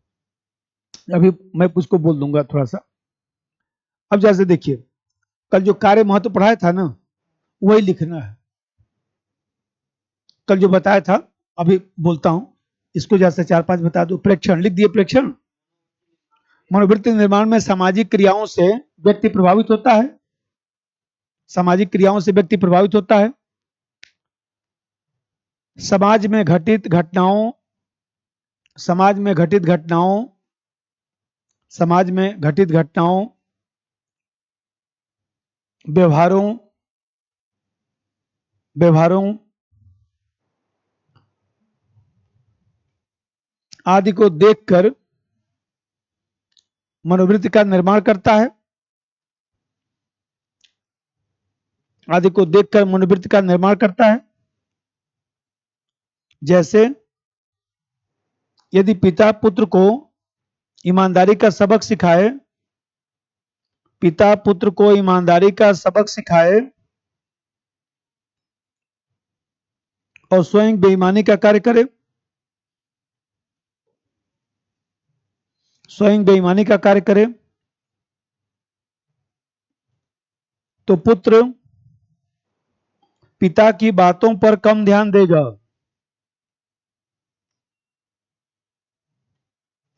पुत्र पिता की बातों पर कम ध्यान देगा।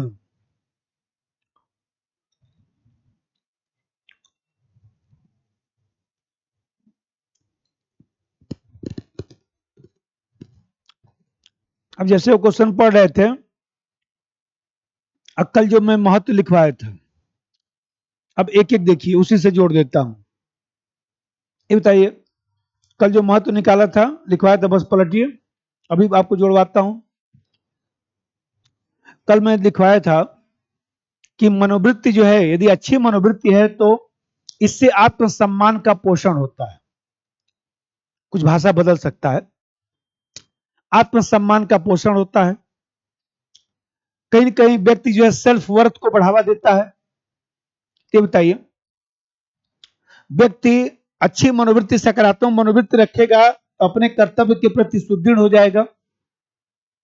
और जब कोई प्रशासनिक अधिकारी जो है सकारात्मक मनोवृत्ति रखेगा तो उस प्रशासनिक अधिकारी का जो है आत्मसम्मान भी बढ़ता है, वह विशेष कार्य को करता भी है। और जब विशेष कार्य को संपादित करेगा, इसी से तो जो है प्रशासन की गरिमा बनी रहती है। मैंने कुछ नहीं किया, कल जो लिखवाया तो वही जोड़ा हूं, कहीं लिखवाया हूं ये शब्द। हाँ, अब मैं दूसरा भी जोड़ देता हूं, 2-3 जोड़ के सिखाता हूं आप लोगों को, ऐसे तो हौसला बढ़ेगा। जैसे कल मैं बताया था कि मनोवृत्ति यदि आपकी सकारात्मक है तो निर्णय लेने की प्रक्रिया जो है त्वरित हो जाएगी, आपको ज्यादा हिचकना नहीं पड़ेगा। आपका भाव और तीनों पक्ष मजबूत है तो तुरंत निर्णय लेना शुरू कर देंगे। ये बताइए, निर्णय की प्रक्रिया त्वरित हो जाएगी और आसानी से, सरलता से जटिल परिस्थिति में भी निर्णय ले सकते हैं। यदि पॉजिटिव आपका एटीट्यूड है तो आप उसी क्षेत्र में अपना ज्ञान भी बढ़ाते चले जाएंगे, अनुभव का भंडार भी आपका विकसित होता जाएगा। ये बताइए, पुराना अधिकारी का जो सैलरी है वो बहुत ज्यादा होता है। जितना आप पुराने अधिकारी होंगे आपकी सैलरी ज्यादा होगी, काम कम होता है।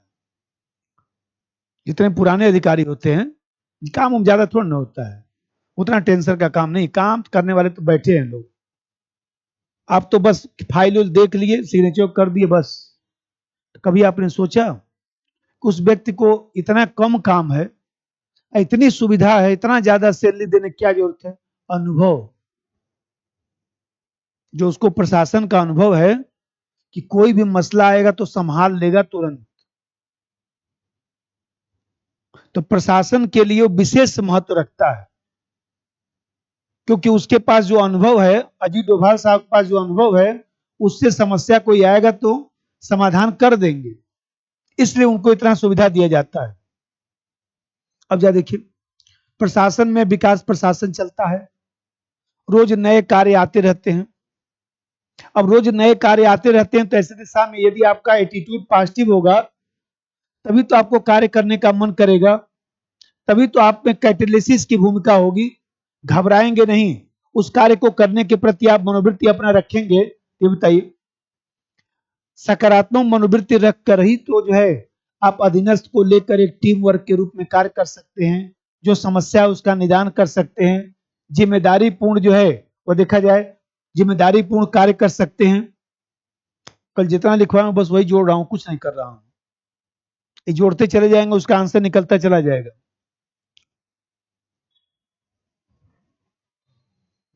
भाई विशेष पहचान बना लेगा ना प्रशासन में, क्योंकि एक ही तरह का काम कर करके जो है जो विशेषज्ञता हासिल कर लिया है तो उससे विशेष पहचान बना लेगा। ये बताइए, ये जो एटीट्यूड है वो व्यक्ति के जो है व्यवहारिक क्रिया को भी तो प्रभावित कर रहा है। अब व्यवहारिक क्रिया को प्रभावित कर रहा है तो बताइए, जो जन सेवा का काम है वो आप जो है यदि आपका मन नहीं करेगा तो आप बहुत अच्छा से नहीं कर पाएंगे। यदि मान लीजिए आपका जो है व्यवहार बहुत अच्छा नहीं होगा तो आप वहां डटे नहीं रहेंगे। तो यदि आपका एटीट्यूड यदि सकारात्मक बनेगा तभी आप जाति, समुदाय, इन सब चीजों से ऊपर उठकर जो है कार्य कर पाएंगे, और तभी वास्तव में जो प्रशासक है वो जन सेवक की भूमिका में कार्य कर पाएगा। कुछ नहीं किया हूं, जितना लिखवाया हूं बस ऐसे ऐसे जोड़ दिया हूं ले आकर। नहीं भी जोड़ पाए वही लिख के चले आए तभी 10 में 5 नंबर दे देगा, क्योंकि उसको पता है ना कि सही लिखा है, नोट्स तो सही बनाया था, एग्जाम में बस जोड़ नहीं पाया टेंशन में, बाकी सब सही लिखा है। नहीं भी जुड़ा ना, आपको कुछ नहीं करना, मैं सब हेडिंग अलग अलग करके पढ़ाता हूं, आपको कोई टेंशन लेने की जरूरत नहीं, आपके ऊपर मैं कोई दबाव ही नहीं दूंगा। आप तो बल्कि बोलिएगा कि फला चीज पढ़ा दीजिए, मैं अलग हेडिंग बना के पढ़ा दूंगा। मैं सब अलग अलग पढ़ाऊंगा बस ऐसे, इसी में से आपको बताऊंगा कि ये पूछा है तो यही लिख के आइएगा, ये पूछा है तो ये लिख के आइएगा, काम खत्म। इसलिए देखिए मैं इसको अलग पढ़ा रहा हूँ, सब मैं अलग अलग करके पढ़ाता हूँ, इसीलिए 2.5 महीना लगता है, नहीं तो खत्म तो 15 दिन में कर दूं। 15-20 दिन में खत्म कर दूं, कोई मतलब नहीं है, वो खाना पूर्ति हो जाएगा, अब वो कुछ आएगा नहीं। चलिए तीसरा बस समझिए। ऑब्जर्वेशन हो गया, सूचना द्वारा, सूचनाओं द्वारा, सूचनाओं द्वारा,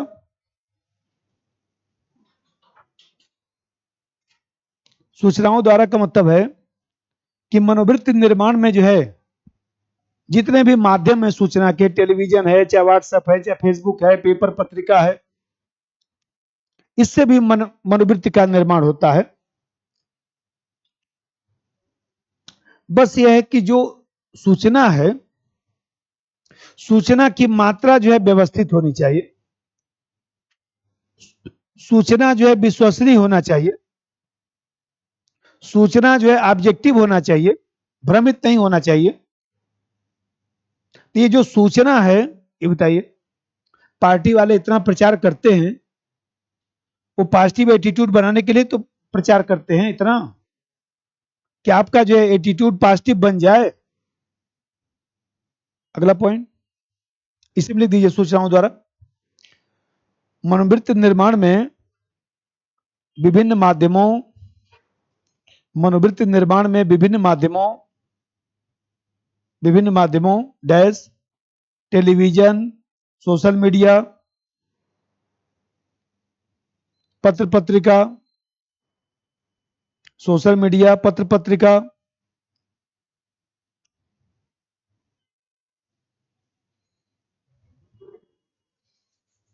पत्र पत्रिका आदि मनोवृत्ति में परिवर्तन करते हैं, आदि मनोवृत्ति में परिवर्तन करते हैं।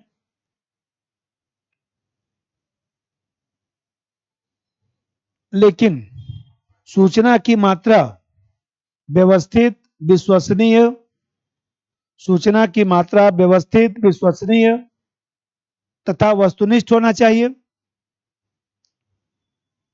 तथा वस्तुनिष्ठ होना चाहिए,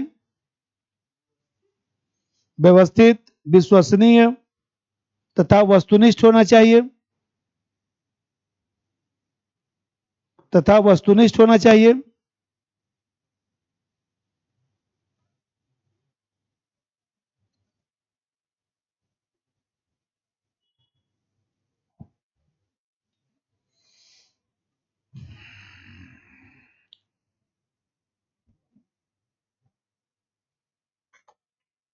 समूह बंधन,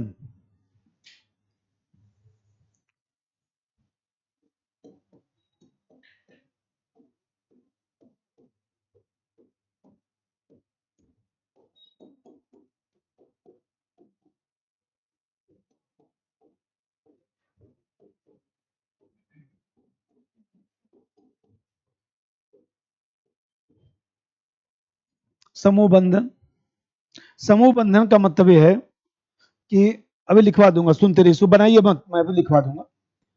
मनोवृत्ति निर्माण में जो है, जो समूह बंधन होता है, समूह सा संबंध है, उसका भी प्रभाव पड़ता है।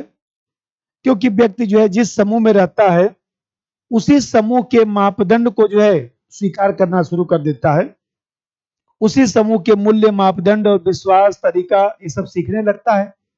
और जो हमारे यहाँ समूहगत जो बंधन होता है, वो दो तरह के समूह पाए जाते हैं। तो पहले दो लाइन लिख दीजिए।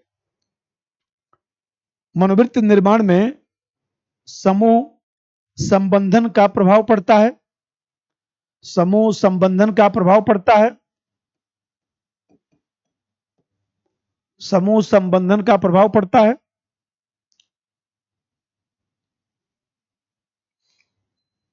समूह के अनुरूप व्यक्ति के भीतर, समूह के अनुरूप व्यक्ति के भीतर, समूह के अनुरूप व्यक्ति के भीतर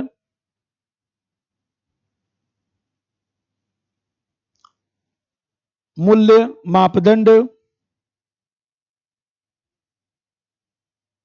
और तरीकों का विकास होता है, मूल्य, मापदंड और तरीकों का विकास होता है।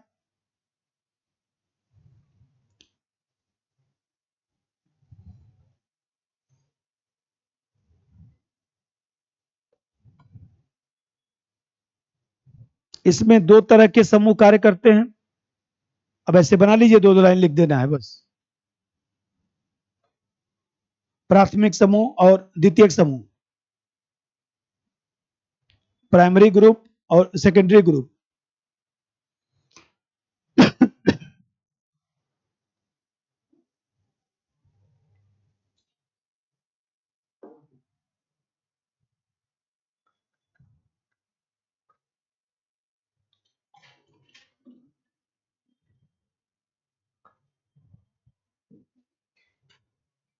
अब प्राइमरी ग्रुप का मतलब समझिए। प्राइमरी ग्रुप का मतलब जिसमें संख्या कम होता है।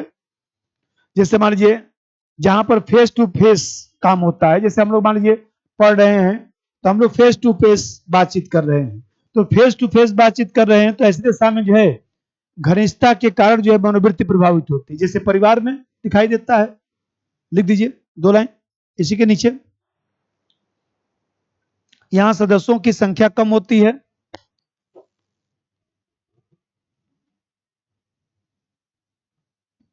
यहां सदस्यों की संख्या कम होती है, फेस टू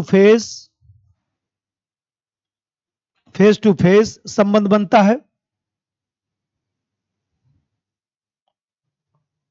और घनिष्ठता के कारण मनोवृत्ति प्रभावित होती है।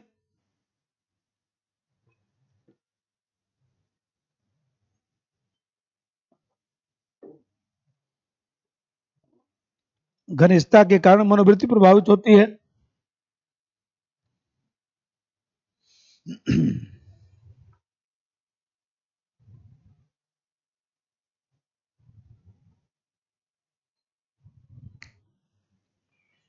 अब जरा देखिए द्वितीयक समूह। द्वितीयक समूह का मतलब है कि ऐसे समझिए कि एक कोई संदर्भ है, एक कोई संदर्भ समूह है, उससे व्यक्ति दूसरे संदर्भ समूह में जा रहा है।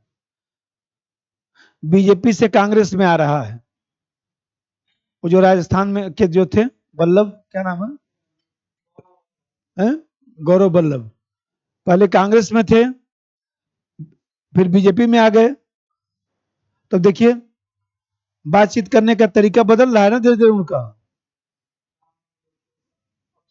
हाँ, तो हमें कहते हैं एक संदर्भ से दूसरे संदर्भ में आ गए तो कहीं ना कहीं आपके मनोवृत्ति में परिवर्तन करना ही पड़ेगा, नहीं भी हो रहा है तो जबरदस्ती करना पड़ेगा।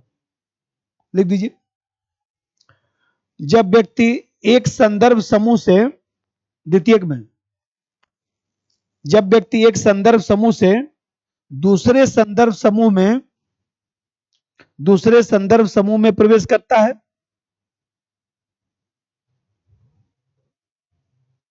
तो उसके अनुरूप मनोवृत्ति परिवर्तित होती है, तो उसके अनुरूप मनोवृत्ति परिवर्तित होती है, उसके अनुरूप मनोवृत्ति परिवर्तित होती है। जैसे एक दल से दूसरे दल में जाना, एक दल से दूसरे दल में जाना, एक दल से दूसरे दल में जाना,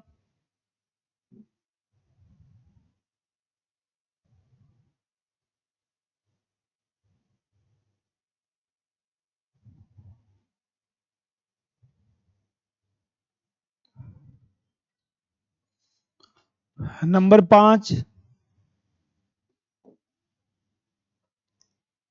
वैयक्तिक भिन्नता, वैयक्तिक भिन्नता, वैयक्तिक भिन्नता।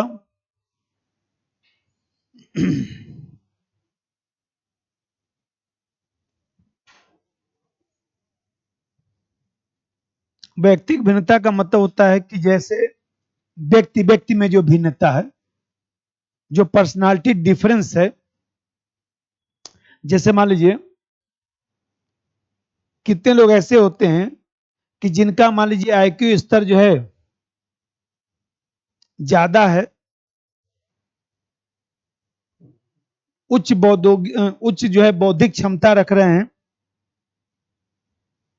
तो ऐसे दिशा में व्यक्ति की मनोवृत्ति जो है जल्दी बदल जाती है। और यदि मान लीजिए कम बौद्धिक क्षमता रखता है, कम बुद्धि स्तर है, तो धीरे धीरे बदलेगा। कुछ लोग होते हैं ना, धीरे धीरे एकदम उनमें बदलाव आता है। हमारे बोलेंगे बोलेंगे इतना जल्दी सुधर जाऊं, धीरे धीरे होगा ना। तो मान लीजिए हमें कहते हैं ये जो हम लोग कहते हैं वो यही चीज है, वैयक्तिक जो है भिन्नता, कि व्यक्ति व्यक्ति में भी अंतर पाया जाता है। कुछ लोग मान लीजिए देखिए ठोकर खाते हैं तो तुरंत ही सुधर जाते हैं, और कुछ लोग ठोकर खाने के बाद भी नहीं सुधरते हैं। बोले अभी तो एक ही बार ठोकर लगा है ना, जब तक 10 बार नहीं ठोकर लगेगा तब तक कैसे सुधरूंगा। अरे तो ऐसा मत सुधरिएगा कि एकदम 40 साल पार करके ही सुधरिएगा, उम्र रहते थोड़ा सुधर जाइएगा, तो गड़बड़ हो जाएगा ना सब मामला। लिख दीजिए, व्यक्ति का आईक्यू स्तर, व्यक्ति का बुद्धि लिखिए सीधा से, व्यक्ति का बुद्धि मनोवृत्ति परिवर्तन में भूमिका निभाता है। व्यक्ति का बुद्धि मनोवृत्ति परिवर्तन में भूमिका निभाता है, मनोवृत्ति परिवर्तन में भूमिका निभाता है। यदि व्यक्ति का बौद्धिक स्तर उच्च है, यदि व्यक्ति का बौद्धिक स्तर उच्च है, व्यक्ति का बौद्धिक स्तर उच्च है,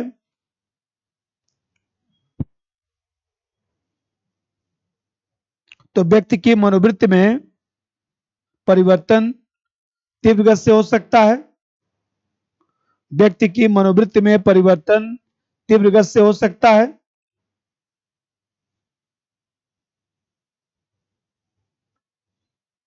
और यदि कम बुद्धि रखता है, कम बुद्धि का व्यक्ति है, तो धीरे धीरे सीखेगा।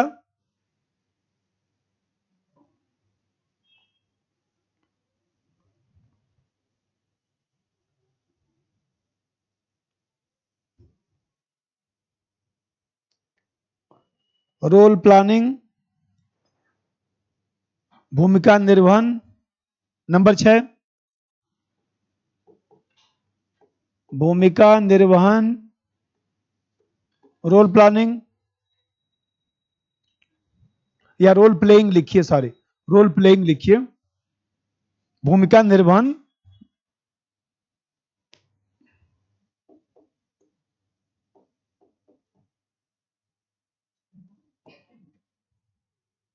Role playing.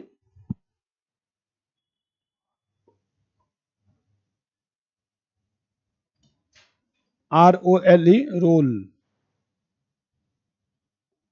वो खाने वाला रोल नहीं ना, ROLE, रोल।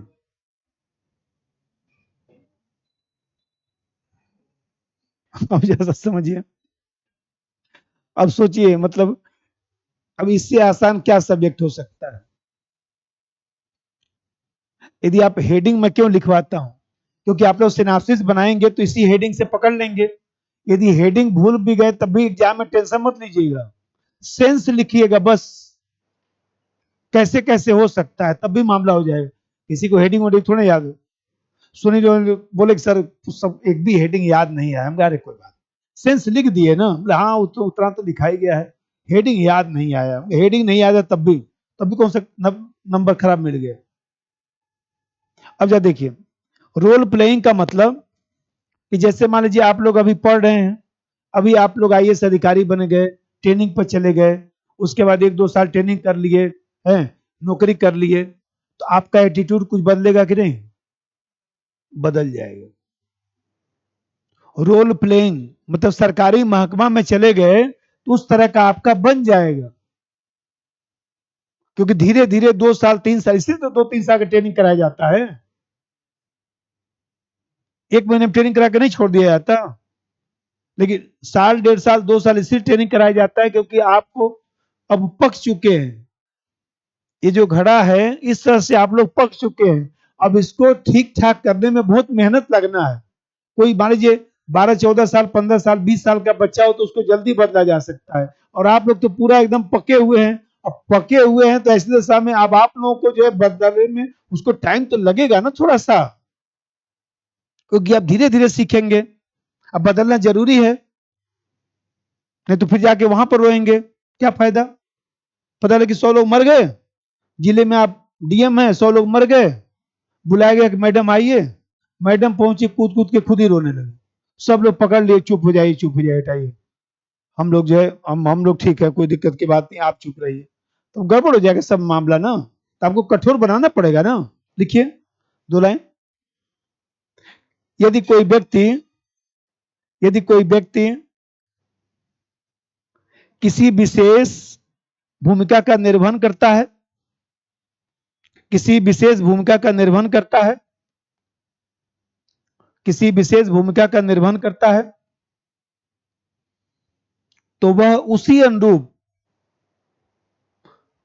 तो उसकी तो उसकी तो उसकी उसी अनुरूप मनोवृत्ति बनती है,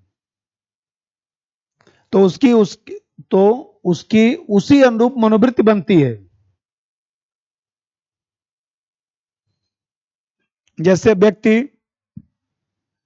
सरकारी तंत्र का सदस्य बनता है, व्यक्ति सरकारी तंत्र का सदस्य बनता है, तो उसी अनुरूप उसकी मनोवृत्ति बनती है, तो उसी अनुरूप उसकी मनोवृत्ति बनती है।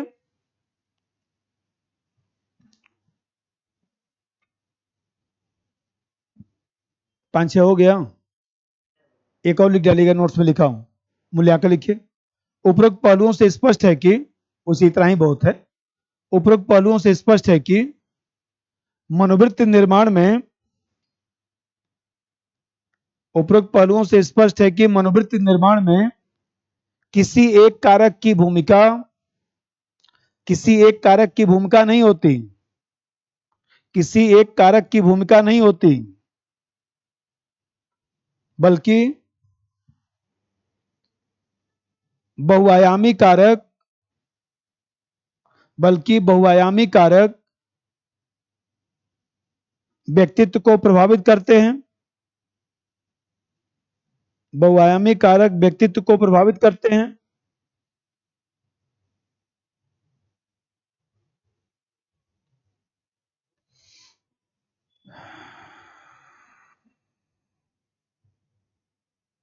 साथ ही समय परिस्थिति का भी प्रभाव पड़ता है, साथ ही समय परिस्थिति का भी प्रभाव पड़ता है।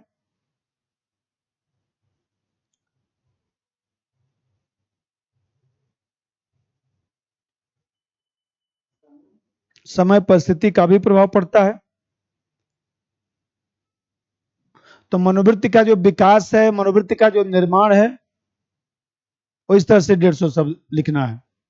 अब एक होता है चेंज इन एटीट्यूड, कि कैसे जो है एटीट्यूड में चेंज जो आता है, तो ये भी प्रश्न आता है कि मनोवृत्ति परिवर्तन क्या है, या मनोवृत्ति परिवर्तन से क्या समझते हैं। अब मनोवृत्ति जो परिवर्तन है, उसमें कुछ जो विशेष कारक हैं, वो क्या क्या है। तो मनोवृत्ति परिवर्तन मनोवृत्ति परिवर्तन वो मनोवृत्ति निर्माण था, ये चेंज करवा रहा हूं, मतलब यदि नकारात्मक है तो सकारात्मक करवा दूंगा, सकारात्मक है तो नकारात्मक करवा दूंगा। अब इसकी बात हम लोग करेंगे।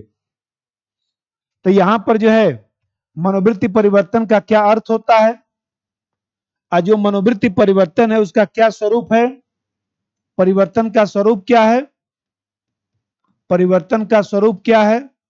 स्वरूप, इसमें 2 स्वरूप है, संगत परिवर्तन, संगत परिवर्तन और असंगत परिवर्तन, असंगत परिवर्तन, संगत परिवर्तन और असंगत परिवर्तन। अब मनोवृत्ति परिवर्तन में कौन कौन से फैक्टर हैं, कारक, कौन कौन से फैक्टर हैं।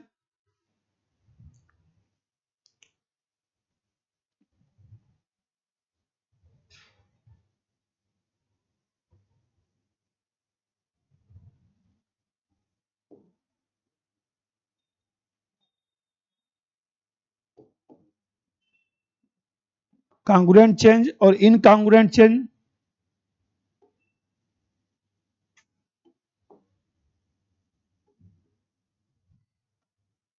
कोई बात नहीं, कल पढ़िए आराम से, घबराइए मत, सब पढ़ा दूंगा। रोज बस ऐसे कॉपी में सब लिखवा दूंगा, उसका टेंशन नहीं लेना है। इसी कॉपी को 4 बार पढ़ेंगे, याद हो जाएगा, चुपचाप जाके लिख आइएगा। अब बनने के बाद कोई नहीं पूछा कि कितने बड़े पागल हैं आप, एक चीज ध्यान रखिएगा। बनने के बाद कोई आपको ये नहीं पूछने वाला है, कोई आपको कहेगा, बोल कहेगा जानते हैं बहुत मेहनत से पढ़ते थे, भले न पढ़ते हो। मान लीजिए भारत मैच हार गया होता तो मान लीजिए हम कहते हैं, वो कैच पकड़ने वाला था। कल हम लोग इसको आगे बढ़ेंगे, ठीक है ना।